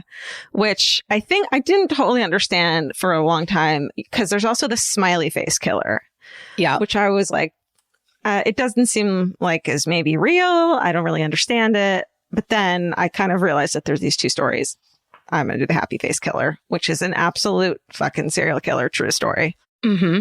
I got info from an old LA Times article by Barry Siegel, a Daily News article by Mara Bovson, BBC, ABC News, Mental Floss article by Bess Lovejoy, a Rolling Stone article by Laura Barcella, and then a podcast called Happy Face, which I will talk more about later. January 1990 in Oregon, a woman in her late 50s named Laverne Palvinac was ready to end the abusive relationship she was in with, had been in for 10 years with her live-in boyfriend named John Sosnovsky. So Laverne, she had already had a history of reporting her boyfriend to the police on phony charges every time they fought. And actually 8 months earlier, in the spring of 1989, she had called the FBI and falsely accused him of robbing banks. So it's like kind of to get him in trouble and get him out of the house. Maybe that's what she would do. In January 1990, she's ready to get rid of him again. So this time around, Laverne, who in the 1999 made-for-TV movie The Happy Face Murders was played by a very disheveled Anne Margaret, if you can believe it. Oh, wow. I know. She's an avid reader of mysteries and true crime books, so she loves all that stuff. And she had read some details in the newspaper about the recent discovery of the body of a local woman who had been discovered on January 22nd, 1990. She'd been discovered by a student from Mount Hood Community College who had been bicycling along the old Columbia River Highway. It's east of Portland. and she had found the body of a woman lying on the side of an embankment, and the woman had been beaten, sexually assaulted, and strangled. So the victims identified through sketches shown on the media as 23-year-old Tanya Bennett from Portland, Oregon. And Tanya was described as friendly and outgoing and someone who'd never met a stranger.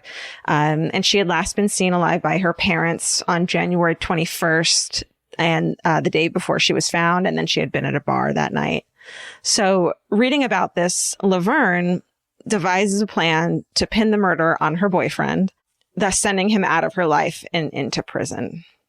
So on February... Laverne, I know. She ain't got it right. No, that's not a good plan. No. So on February 5th, 1990, she anonymously calls the police department, claiming she had overheard a man in a bar bragging about committing the murder. And so she told them the name of her boyfriend, and who was 39-year-old John Sovnovsky, but they had misspelled his name in the report that was taken down. So the sheriff's office isn't able to follow up on the tip. And so Laverne waits a week and she's like, what the fuck? Calls them back. And this time they get the name correct. And so law enforcement begins investigating John as a potential suspect in the murder. And they were able to find employees at a cafe who did recall a frequent customer identified as John, boasting that he had murdered a woman he met in a bar. So it seems like he might have been actually taking what's the word? Responsibility for this and bragging about it. And a waitress told police that, quote, he was laughing. He thought it was all a big joke. So John, though, denies having anything to do with the murder, and Laverne kept changing her story. And this is like a grandma type, by the way. It's like the law enforcement, they go over there and she like makes them coffee and she seems really helpful and, you know, this like little old lady type of person. So they're like, it's not like she's some, you know, criminal that they shouldn't be trusting. Sorry, she's old? She's 50 years old. She's in her late 50s. Hey, sorry. What, no. Yeah. Grandma type though, I said. She's in her she's wearing a sweater over her shoulders. Exactly. But not, shampoo but set. She got a shampoo set. Got it. She's not wearing tons of eyeliner with black hair. Got it. She's in her late 50s. I think she's like 59 as well. So, you know, she's like a grandma type. And it's also in the Pacific Northwest. I feel like late 50s is a different person. You're treading on very thin ice. Very thin ice. Okay. With me and everyone in the PN dubs. All right. Well, listen, if you're still listening, let me keep telling you. If you're not furious. Right. That's why I explained that she's a grandma type, is because okay, here we go. Digging. So, and Laverne keeps changing her story as well. So they should see that something is fishy, but they don't. And she then goes on to make up the story that John forced her to take part in the rape and murder as well. Like all these different stories, but long story short, despite no forensics or physical evidence, no details that hadn't been published being brought to light by Laverne, and several conflicting eyewitness accounts, and continuing to alter her story, and then finally recanting her confession and admitting that she was trying to frame her boyfriend, both Laverne and John are tried for the murder of Tanya Bennett. Both of them? Yeah. So, and so I think Laverne was like, oh shit, this is not what I expected to happen. Yeah. And Laverne is ultimately convicted and sentenced to 10 years in prison for her alleged role in the crime. And John, seeing that they were able to sentence this little old lady, he's like, well, I'm fucked. Sorry. So he cuts a deal and pleads no contest to felony murder and kidnapping, which lands him a life sentence. So during the trial, a piece of evidence comes to light. So while they're both locked up, so they couldn't have done this themselves, someone had been confessing to Tanya Bennett's murder. The first confession showed up inside a rest stop bathroom in Livingston, Montana, where someone had scrawled the message, quote, I killed Tanya Bennett, January 21st, 1990 in Portland, Oregon. I beat her to death, raped her, and I loved it. Yes, I'm sick, but I enjoy myself too. 2 people took the blame and I'm free. Whoa. That is really fucking specific. It is. Like, if you walked into the bathroom, you would just be like, okay, get me some police tape. Like, this isn't just I think graffiti. It's not like I killed so-and-so. It's like, here's fucking details. So I think that's why people called it in. Soon another message was discovered in a rest stop closer to the actual where the crime had happened in Umatilla, Oregon, that said, quote, "I killed Tanya Bennett in Portland. 2 people got the blame, so I can kill again." So both messages were signed with a really distinctive happy face sketch, and the author is untraceable. So it's basically like the happy face where you put a circle around it, you know? Detectives, which is like the creepiest thing to sign a fucking confession to murder. That's just murderers are creepy. I mean, there's creeps. Yeah. Detectives in the process. So you'd be like, you'd think you'd see this and be like, oh, the people we have locked up are innocent, right? But detectives and prosecutor in Portland make a really good point that maybe one of like an unknown friend of John and Laverne had wrote the graffiti in an effort to cast their doubt in their guilt. You know what I mean? Like there's no way, which I think reasonable. Yeah. At first I was like, oh, but the killer confessed. And it's like, not really. Yeah. So the judge bars the message from the trial. It's saying it's hearsay. There's no evidentiary value and therefore cannot be introduced in John and Laverne's trial, which at first I was like, what? And then, it's total hearsay. It's literal writing on the bathroom wall. It's like literally about as hearsay-ish as I think you can be. Exactly. So if Laverne had never falsely confessed, though, or perhaps if law enforcement had questioned her confession a little more and looked a little deeper into it, perhaps the serial killer, who was to become known as the Happy Face Killer, would have been caught before at least 7 more women became victims. Because unfortunately, the real killer was still out there. So let's talk about the Happy Face Killer. His name was Keith Hunter Jesperson, and he was born on April 6, 1955 in Chilliwack, British Columbia. I mean, it's all the same stuff we've always heard.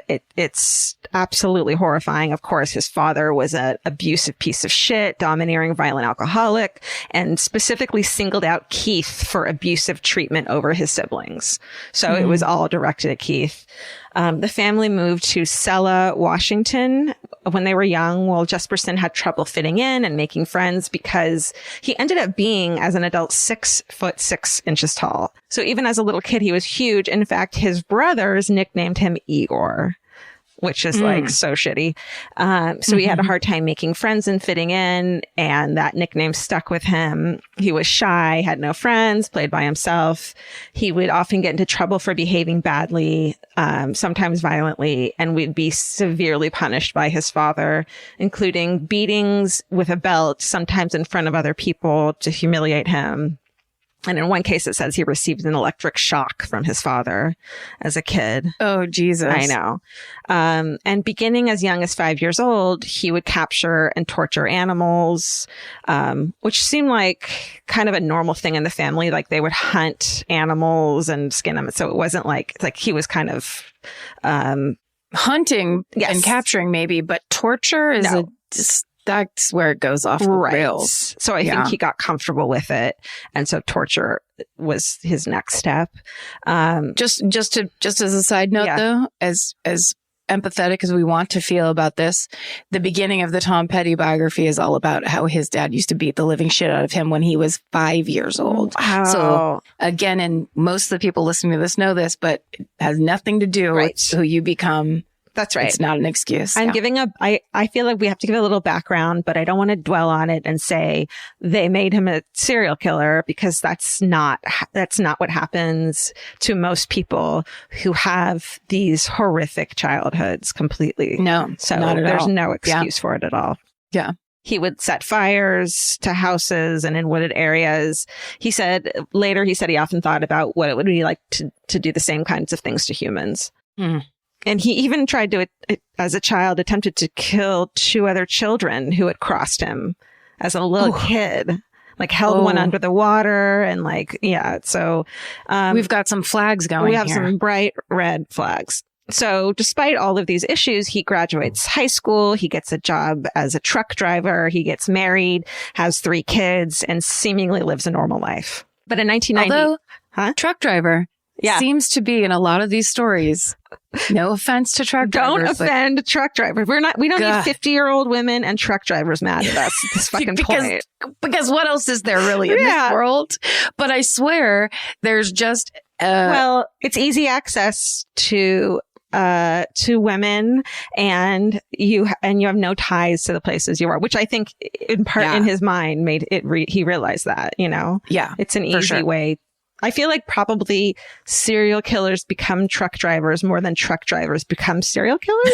Yes, I would 100% agree with that. That I think it's a one-way street coming from just from the serial killer part. Hey, my seat's uncomfortable. I'm going to start serial killing. You're not like breaker. I just got this idea. Right. No, it's not like I'm a family man who drives a truck. Breaker. It's like, I'm a serial killer. Right. This reminds me of the young woman that I met when I was in Hawaii, who is a truck driver, who listens to us, who was about the least serial killerist person I've ever met. Was she in her 50s? Do we have a double down right now? She was not. That would be cool. She was not, but she was on her honeymoon. That's so maybe that was, she was hiding behind that, the glow of love. Can we get truck drivers who listen to this podcast to tell us the creepiest stories from the road? Because I bet it gets so creepy late at night. You're driving between towns. Beg you. Just tell us if you've ever driven in the night by a child in a wet nightgown on the side of the road with their arms sticking straight out or something. Or like if you picked up someone creepy hitchhiking that you shouldn't have, like we need those stories. Yeah. So it was what they call that as a reverse large marge. If you if someone got into your truck, that's right. You're the innocent bystander. Because you're allowed to pick up hitchhikers if you're a truck driver. I feel like that's the only time it's appropriate. Correct. So we need to hear those stories, please. All right. But also stop hitchhiking. What? Don't hitchhike, please. Okay. So, seemingly lives a normal life. In 1990, after 15 years of marriage, Jesperson and his wife get a divorce. And that same year, he begins to kill. So he was 35 years old. He's super imposing, 6'6", weighs almost 300 pounds. Or 240. That's not almost 300 pounds. Numerically. You don't want to round up. 240 is the little old lady of ladies in their 50s. Come on. That's right. Be so harsh. Okay. So he began working as an interstate truck driver at this point after relocating to Cheney, Washington. And he soon realizes that his job affords him the opportunity to kill without being suspected. So his first known victim is the woman from the beginning of the story, Tanya Bennett. According to his later account, he first met her at a bar near Portland, Oregon. He invited her over to his house, where he lived with his girlfriend, who was also a truck driver. And so she was out of town. And allegedly, according to him, they had consensual sex. But it's like, do we believe anything you say? No. And then he says that an argument started that ends with him beating and then strangling her to death. In order to establish an alibi, he then goes back out for drinks to make sure everyone fucking sees him, you know. And then he goes back to dispose of Tanya Bennett's body and her belongings and clean up the scene. And he's back on the road the next day. And Tanya's body was found a few days later. At the time, there's no suspects and no leads at all until Laverne's confession. So when Jesperson reads in the paper about Laverne's confession and the attention it's getting them, this fucking megalomaniac gets jealous, and he doesn't feel guilty that two people are going to prison for his actions. He wants the credit for it. And that's why he scrawls those messages in the bathroom at a rest stop. Yeah, guilt isn't going to be coming into play in this story at all for a serial killer. That's right. And when that doesn't get him any attention, he does it in the second one closer to home. So he doubles down on confessing because he wants attention. Yeah. So in the years following the couple's conviction, more women disappear in the area, and Jesperson begins writing letters to media and police departments confessing to his murders. He's one of those Zodiac killer guys. And he signs each letter with that same smiley face. And so the journalist working on the story for the Oregonian, Phil Stanford, dubs Jesperson the happy face killer. So a 6-page letter was sent to the Oregonian that describes the murders of 5 women and the locations of their bodies. Part of the letter read, quote, "In a lot of opinions, I should be killed, and I feel I deserve it. My responsibility is mine, and God will be my judge when I die. I'm telling you this because I will be responsible for these crimes and no one else. It all started out when I wondered what it would be like to kill someone, and I found out what a nightmare it's been." So eager to confirm the murders that the killer had anonymously confessed to in those letters, Phil Stanford, the journalist, begins getting a hold of law enforcement in the jurisdictions that the killer had claimed to have murdered in to check if they had any that fit those descriptions.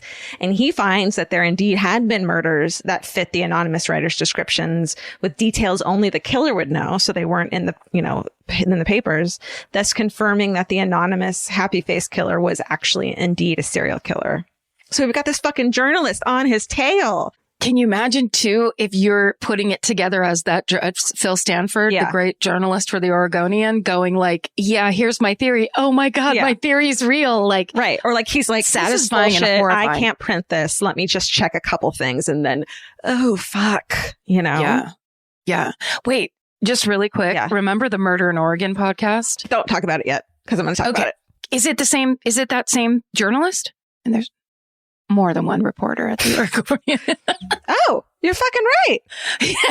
Holy shit. And we're going to get to that, to more of that. So he did Murder in Oregon, which we're also, that guy's, he's legendary. He's so good. And when we talk later about the podcast Happy Face, which is the first season is all about this, case, which I'll tell you more about. It's really good. And we'll talk about Murder in Oregon as well. But it's really good. And I definitely, suggest listening to it. I will say there's a lot of horrible, violent details that I'm not including in this story because it's unnecessary in my story, but it is necessary in theirs. So if you want more details, listen to that for sure. Deep dive. If you want the violent deep dive. Right. So Phil Stanford confirms these other murders and he knows he's dealing with a serial killer. So Jesperson had committed his second murder a year and a half after killing Bennett.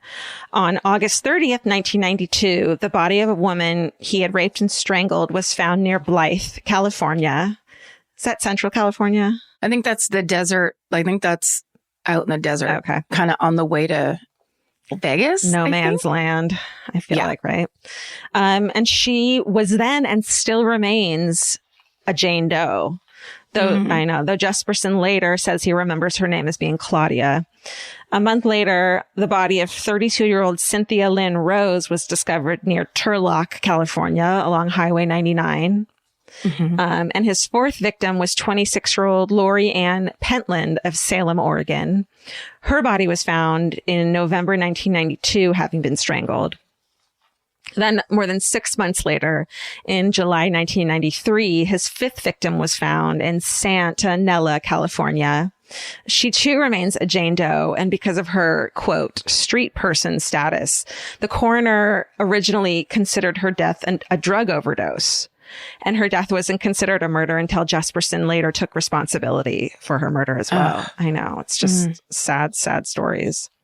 More than a year later, in September 1994, another Jane Doe was found in Crestview, Florida.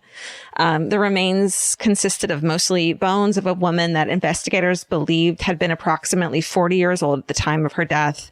And over 25 years later, both Jane Does still haven't been identified. Jesperson claims this one was named Suzanne. So let's get Murder Squad on those cases, right? For real. Also, well, I wonder too, if this was part of the truck driver thing of like he was picking up people or he was intentionally choosing people that wouldn't immediately be sought after or missed. That's exactly what happened. In January 1995, Jesperson had given a ride from Spokane, Washington to a 21-year-old named Angela Surprise of Oklahoma City. And approximately a week into the trip, Jesperson raped and strangled her. And her body was not found for several months because she hadn't been reported missing because she was, kind of a drifter. And she is thought to be his seventh victim. So the only reason he was finally caught was because his final victim was someone who could be tied to him. And he even admitted that was the mistake he made. He knew that because he had no connection to these other women that he could kill as much as he wanted, but he lost his temper, so he says. And so he killed this next victim. On March 11th, 1995, the body of 41-year-old Julie Ann Winningham was found along a Washington State road, having been strangled. when investigators looked into her life, several people were able to give the name of Julie's longtime boyfriend, Keith Hunter Jesperson, now 40 and still a long-haul trucker, and he was then looked into by law enforcement. Washington Sheriff's Department Detective Rick Buckner questioned the trucking company that Jesperson worked for a long time, and they provided him with Jesperson's travel itinerary, which connected the time and location to where Julie's body had been found. Wow. And then I looked in our Gmail account, and there was a email from a murderino named Shayna, and she wrote, "The trucking company that sent this piece of shit out on his jobs was the same company my dad worked for as a dispatcher, as in the person who sends the truckers out on their merry little murdery ways. So not only did my dad unwittingly send this man to the places where he committed these crimes, he took my mom to the fucking company barbecue where she sat across a picnic table from this creepy motherfucker. Seriously, what the hell, Dad? JK, love my father to pieces. He's a great man. Needless to say, my mom definitely got a weird vibe from this dude and kept the convo short." So her dad might have been one of the people that gave this information to law enforcement that put him in prison. Yeah. So Jesperson was questioned, but not arrested due to lack of evidence immediately. And he wouldn't talk. And so it wasn't until a week and 2 failed suicide attempts later, on March 30th, 1995, that he finally turned himself in. And the reason he did that was because he hoped it would get him leniency. So like everything for himself, not for closure for the families. Of course. No, I don't think that way. No. And while in custody, Jesperson starts spilling the beans. He reveals details of his murders. He makes claims of many others, most of which he recanted. But he also, a few days before his arrest, law enforcement had gotten a hold of a letter he had written to his brother in which he had confessed to having killed 8 people total over the course of 5 years. And they think that this is the real number of people he killed. And so law enforcement is able to connect him to those cases around the country. And it turns out back in 1990, he had been exonerated of charges stemming from a rape he had committed in Mount Shasta, California. So it seems like there was also probably a lot of attacks as well. A woman had come forward to report that a man had raped her and attempted to break her neck. And then when he hadn't been able to, and because she had her baby with her, and he allegedly didn't want to kill the baby as well, he let them both go. And since he had given this woman so much information about himself, he was easily identified as Jesperson and had been arrested and interrogated, and a charge was filed against him for sexual assault, but then he was released. And they were like, well, just make sure you appear in court about this charge. And of course, he doesn't appear. He takes off. And so a felony warrant is issued, and he is eventually caught in Iowa, but, quote, the cost of extradition wasn't worth it. Yeah. So he's not exonerated, and all charges are dropped because of this. So if anyone questions why women don't fucking report their rapes and pursue charges, here's a perfect example of why. It's too expensive to exonerate him back to California, so the charges are dropped. That's fucking insane. It's insane. And it also is, again, a reflection of acting as if that like a sexual assault charge is not that big of a deal. Right. Like it's not on par with murder in some people's minds. It doesn't make sense when clearly a person who is just amoral enough to be sexually assaulting women, or like absolutely has the capacity to do much worse and much more. Right. Or it's like a one-off thing, or I feel like these fucking macho men sometimes, where it's like, oh, this is a situation she shouldn't have gotten herself into, and it's a one-off thing, when really it's like, if someone is able to do those things, they will never stop. And if you teach them a lesson that they can get away with it, why would they? You're right. And it's insane. The whole thing has to be approached so differently, because it's clearly that's not the first time he's done that. Right. That's not any person that would do something like that and be successful in doing it clearly has been practicing for a while. It's the same. And should be taken off the streets. Absolutely. It's the same as the Ripper documentary, where it's like women did come forward and say this happened, and they were sent away, and it could have been stopped. And they were shamed. They were publicly humiliated, and they were like all those things. And then he went on to murder. They were laughed at. Yeah. There was the girl that got attacked that lived through it and knew what he looked like. And they basically told her, you don't know what you're talking about. Right. I mean, that kind of shit is like, yeah. Sick. So in November 1995, Jesperson pleads no contest to Bennett's murder and had provided enough convincing evidence of his guilt during his confession. Like, for example, like he had led law enforcement straight to the long lost purse that had belonged to her. He had chucked it into the wilderness. And, so they were able to find it exactly where he told them it would be. And so Laverne and John Sovnosky were released finally, which is they're released from prison for Bennett's murder. And it does seem like the prosecuting attorney and law enforcement did work hard to get them out of prison because it wasn't a given. It wasn't like they were like, well, maybe they were part of the murders. Maybe they had something to do with it as well. They actually had to work really hard to get them exonerated. Right. Which is, right. Because once you're convicted, it's called the that's law. how it is. Exactly. They're not going to go back on that. No, you can't overturn a jury conviction very easily, even if someone else goes to prison for the murder, you know? So that happens, thankfully. And they had been in prison for 4 years at that point. Wow.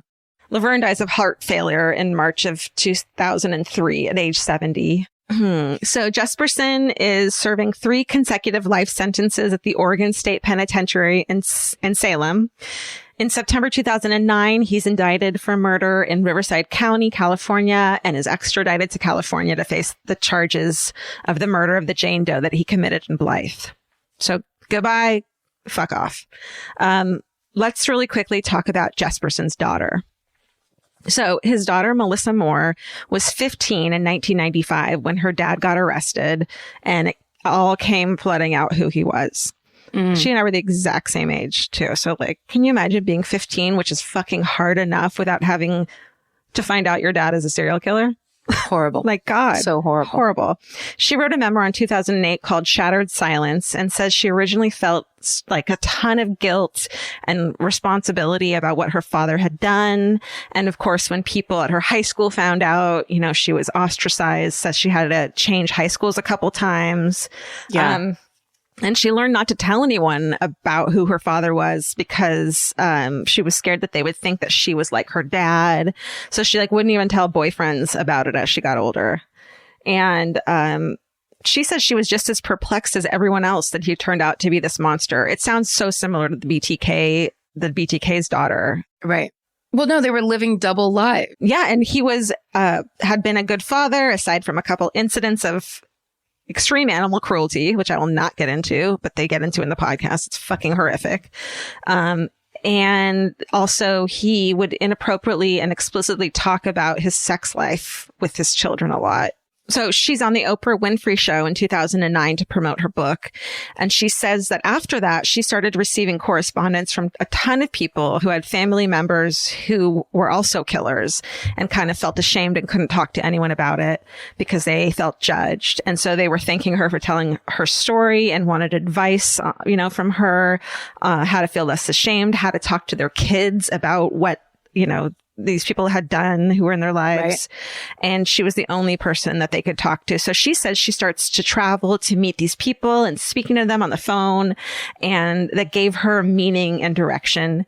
And because of this, she's created this like network of like 300 people who have these experiences, who have no one else to talk to. And she'll like connect them with other people who have similar experiences. And they have this like community now, which is really lovely. Entirely. It's that they're the victims too, but there's that kind of societal, you know, there's like the snap judgment part that they often, I'm sure, fall victim to, or at least the things that I've read. Mm-hmm. So yeah, I think that's really beautiful. It's also that kind of thing of there's only the people that have gone through it that can help you with the shame of it and help you bring it out into the light. So the fact that she kind of spearheaded that is really a testament of her kind of strength, and that's really a lovely gesture. Right. And she also went and met some of the family members of her father's first victim, Tanya Bennett, because she said she just wanted to know more about her life and who she was, which is really amazing. And then when she was on an episode of 2020, she said, quote, "Being the daughter of a serial killer puts everything into question. Am I worthy? Do I have a right to exist? When he took so much away from other people? If I'm happy, is that a slap in the face to the victims' families? I don't want it to be." So then she does a 12-part podcast called Happy Face. It's done along with Lauren Bright Pacheco from Murder in Oregon, who's just an incredible investigative journalist.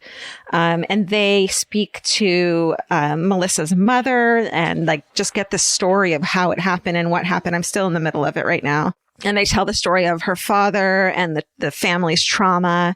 And like from the podcast, you get this sense that she's just she's really authentic. She's really open and forthcoming with her story. You know, you don't hear the shame. You hear this person who wants to share what happened to them to try to help other people who have lived through trauma. It's really inspiring. You know, it's for people who have experienced any kind of trauma and who are survivors in their own way. Her openness and her like path to coming to terms with what happened is really inspiring. And, she's now an expert on the topics of recovery from trauma, domestic violence, and serial violent crimes. And she's an Emmy-nominated crime correspondent for the Dr. Oz show. And in 2016, Melissa Moore released her second book. It's called Whole, A Guide to Self-Repair. And in it, she describes and provides tools to reframe your trauma and to regain confidence. And she lives now in California with her husband and 2 children. And she doesn't have any contact with her father. And that is the story of the Happy Face Killer. Wow. Yeah. Ugh. God. I know. Heavy stuff. Yeah. Well, great job. That was, I mean, it's so weird that we haven't done that one before because I hear about it all the time. I also feel like I saw her, I think she hosted a show on like ID or one of those channels that was about the family members. It's called Murder of serial killers. It's called Murder in My Family. Yeah. Yeah. All right. Should we wrap it up with some fucking hoorays? Yeah. Steven, do you want to tell us our big fucking hooray real quick? Oh, yeah. Well, so I looked up, I found the tweet. And today we are recording on January 13th, and that is the 5th anniversary of this podcast when it was released. That is amazing. Crazy. I can't believe 5 years. Know that. 5 years. 5 years. The tweet was by @Connor_Nitziak, I believe is how you pronounce that. Connor, thank you. Thank you for tracking our news that way. Is that a paper anniversary or do we buy each other diamonds? I'm not sure. What we need to do is put it in the calendar so this doesn't surprise us anymore. Yeah, next 6-year anniversary, we'll get each other presents. But Stephen, will you remind us to put it in the actual calendar so that we remember? It's kind of a good accomplishment. 5 years, 5 years of consistently doing a podcast where we volunteered to do homework for every episode is for me personally a gigantic accomplishment. That's amazing. Look at you. We did homework. I never did homework. I've never fucking done homework. And I remember very distinctly, deeply resenting the homework I had to do on this podcast. But we've made it work. Oh, so many words. So many words written down. I mean, we started this podcast and I honestly thought I was going to be able to remember off the top of my head stories and then just talk through them the way I felt like I wanted to. Yeah, because we knew everything about everything. Sure, we knew everything. So we were just going to do that. Yeah, just like talk it through. That's why that the first time I did Paul Bernardo and Carla Homolka, the Ken and Barbie murders, it was a devastating failure. You had to redo it. There's a very huge developmental arc in this podcast. I feel like we've basically written multiple thesis papers. So we're basically college graduates at this point. Yeah. Junior college graduates for sure. For sure. At least. I mean, at least we have a certificate. Can we get a certificate of accomplishment? Steve, would you print us up a certificate of some kind? That'd be great. You can just, one of those ones on the Kinko's website. That'll be good. Just something with our names in it. I actually found, I put it right up there. Mm-hmm. Hold on a second. I'm so excited for whatever this is going to be. I know. What could it be? This is the only certificate that I have of any kind from my education. Let's see. And it says academic achievement up top. Oh, Can it's you old see that? school. Yeah. This is to certify. What does it say? This is to certify that the student whose name appears above, and that's my name, okay, has maintained an exceptional standard of scholarship and has duly earned this honor. And then you type in what the honor is. What's it? And it says drama. Oh my God. That's called foreshadowing, I feel like. For real. It was awarded this day, 4th of June, 1988. Oh my God. Drama. I got the drama certificate, everybody. You sure did. Edward J. Kavanaugh, the principal of our high school, and Adrian's dad. Oh, can I say that I found recently like my Montessori like report card, from when I was like 5. And in the notes, It says like, what's something special about Georgia? And it says, Georgia likes to tidy while the other kids have nap time. So I feel like as children, we were both like already known how we were going to be when we grew up. I cleaned the area while other kids slept. Georgia had OCD from a very young age and ADD.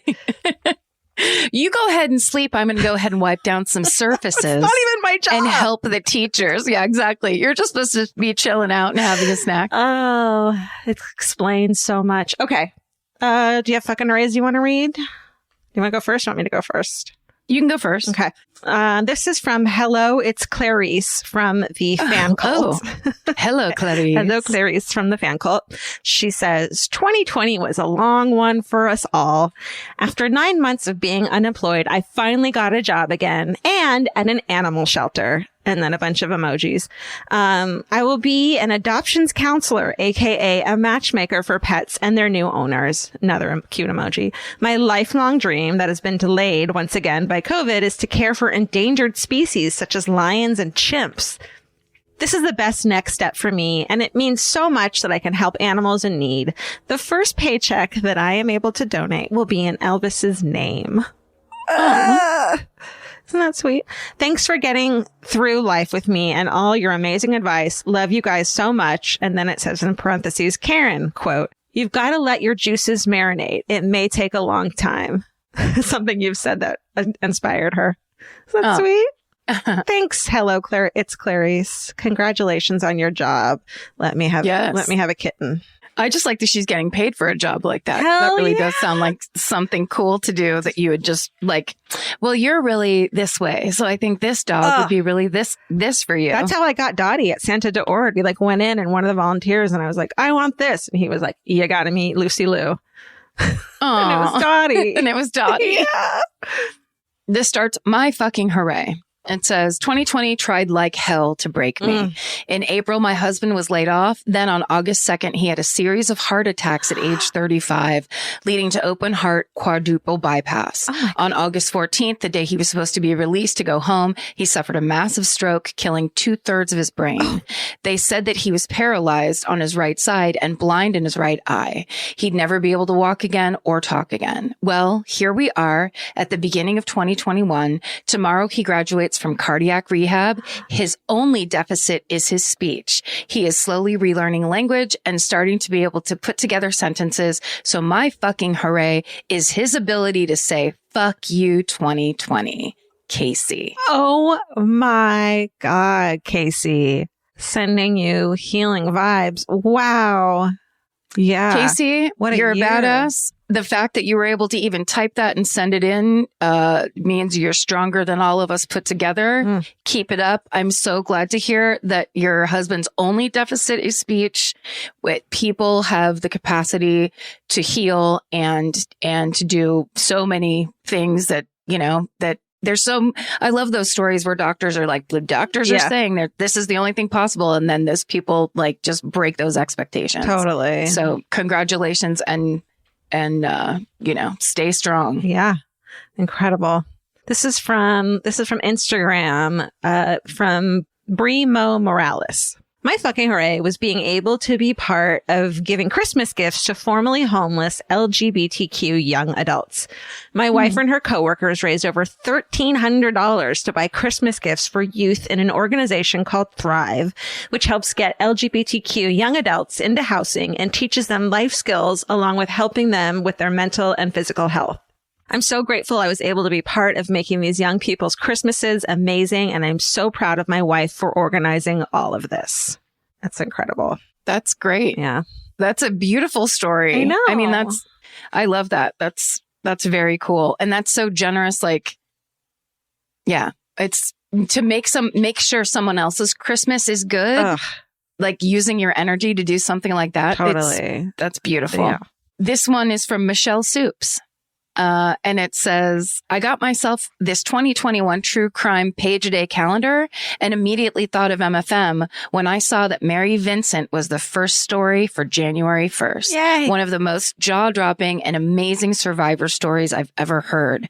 I'm trying not to look ahead, but I'm curious to see what other stories they have. Hopefully a lot more badass survivor ones. Yeah. Thanks, Michelle Soups. It's so incredible how inspiring Mary Vincent's story has been, like, throughout the life of this podcast. It's the one that always comes up as the, like, memorable, incredible story, which is like, yeah, that's what we want it to be about, not about fucking asshole serial killers and, like, the creepiest ones. Well, that's, if we're talking about like the things we've learned over 5 years, it's that thing that we've been fed true crime over the years, being interested in it. We've been fed it one way, the way that it kind of started, to at be least for scared. me. I think we've been fed it to be scared of it.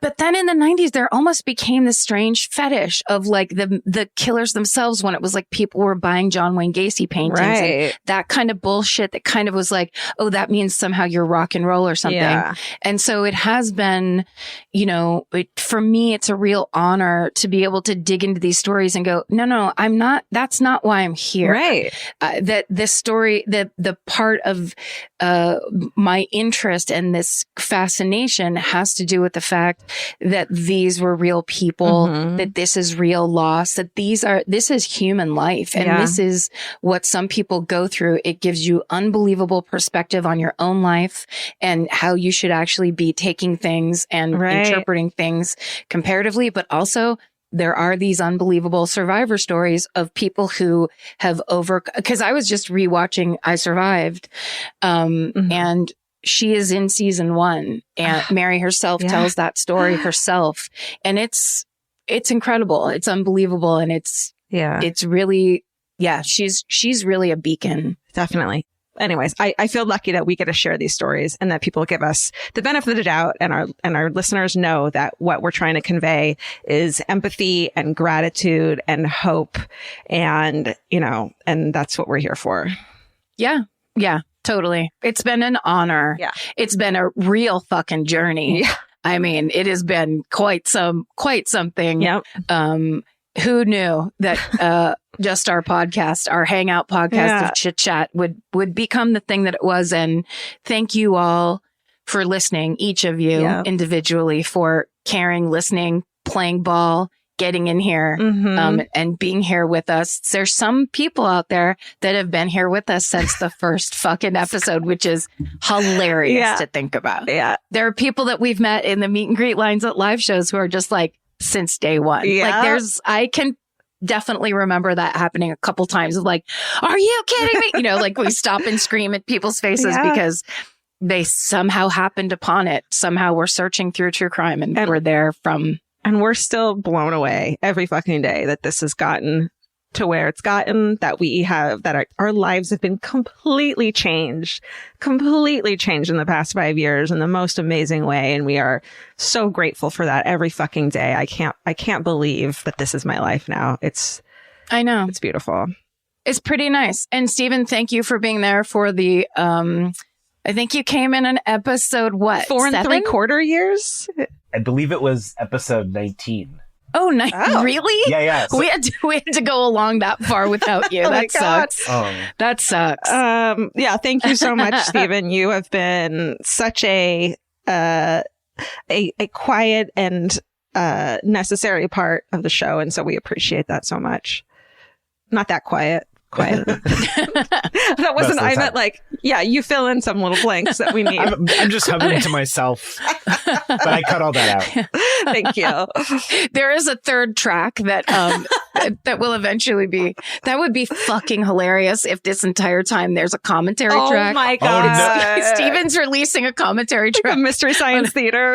How would a commentary track work on a podcast? You're just hearing It would be chaos. Yeah, it doesn't work. I think people have tried it actually, and I don't think it works. Oh, but that would be good. yes, thank you, Stephen, for it was really nice knowing that in the very beginning, I think it was Georgia's Zoom, and I think we would just like hit record and see what happened. Yeah. And so now when Stephen showed up and was giggling along and paying attention and taking notes and into it, it just that's really helped everything so much. Thank you. All right. Well, it's our anniversary, so we're going to go party. That's right. But until we see you again, please stay sexy. And don't get murdered. Goodbye. Elvis, do you want a cookie? I'm Babs Gray. I'm Brandy Posey. And I'm Tess Barker. Tune into our podcast, Lady to Lady, premiering on the Exactly Right Network Wednesday, January 27th. We're 3 stand-up comics and real-life friends. And every Wednesday, we host the coolest hang on the internet. It's like a party for your ear holes. Each week, we invite some of the funniest comics and writers to join us in our adult treehouse for games, advice, and the occasional deeply embarrassing personal revelation that we can't take back because now it's online forever. Past guests include people like Allison Rosen. I'm 95 years old. We didn't have apps in my day, but upon hearing about Raya, I think because it's selective, there's a tiny part of my brain just in the background being like, would I make it on there? I mean, I almost think that we should do one of those things where we combine the 3 of our faces and put into one person. And see how she does. See how she does. Let's get her on there. Let's get her on there. See what's up. Mary Lynn Ricecope. The attendant comes up to me and kneels down and goes, just pretend that Jack Bauer is at the bottom of the ocean and he needs you to unlock the computer. It's a reference to the largest TV credit that I have. Lacey Mosley. There's a lot of cool stuff you can do. What is the vampire facial? Vampire facial is where you get blood. Yeah. Your own blood? Yes. Oh, well, at least it's your own blood. Yeah, it's your own blood. Yeah. The only problem with getting it is then you have to do it to somebody else to stay alive. Right, it's a pyramid scheme. Yeah, exactly. Vampires were the original pyramid scheme. Absolutely. It's so funny. It's like if you just take one bite, then you bite 3 of your friends. And over 300 plus female identifying artists. And don't worry, we let the occasional guy in sometimes. Like Henry Zabrowski. How are you supposed to discipline a chihuahua? I have a chihuahua too, and my husband has this kind of Naval Academy attitude. He's like, we gotta show him some discipline and some structure. I'm like, I didn't get a chihuahua to not be codependent with it. Check out the network premiere of Lady to Lady on Wednesday, January 27th on Exactly Right. Subscribe now on Stitcher, Apple Podcasts, or wherever you like to listen. If you like what you hear, write us a review. And if you don't like what you hear... we're not supposed to say that. Oh, can I say... Lady to Lady. Subscribe now.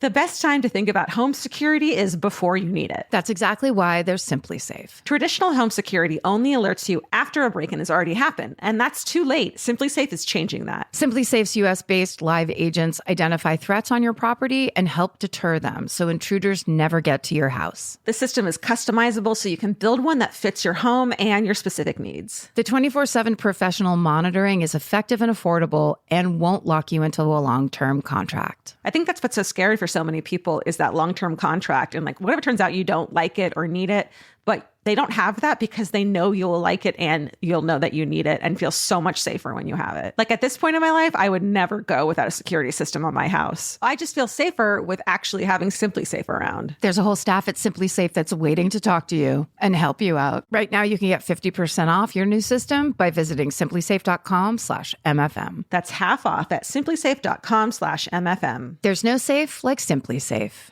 Goodbye. Vacation planning should feel like a breeze, not a deep dive into countless travel sites searching for the best deal. With Cheap Caribbean's Budget Beach Finder, you can search every destination and every date all in one search. You'll save time and money with the Budget Beach Finder. Say goodbye to endless scrolling and tab hopping and hello to Budget Beach Bliss at your fingertips. Go to cheapcaribbean.com to try out the Budget Beach Finder and see just how stress-free vacation planning should be. Goodbye. Goodbye. Capture your favorite summer feeling with Pandora jewelry. Discover a collection inspired by the sunshine, freedom, and moments that make the season unforgettable. From sun-kissed metals to personalized pieces ready to be engraved with your summer mantra. Each design moves with you from beach days to golden nights and every memory in between. Shop Pandora Jewelry's new summer collection in-store or online at pandora.net and let your summer unfold. Goodbye.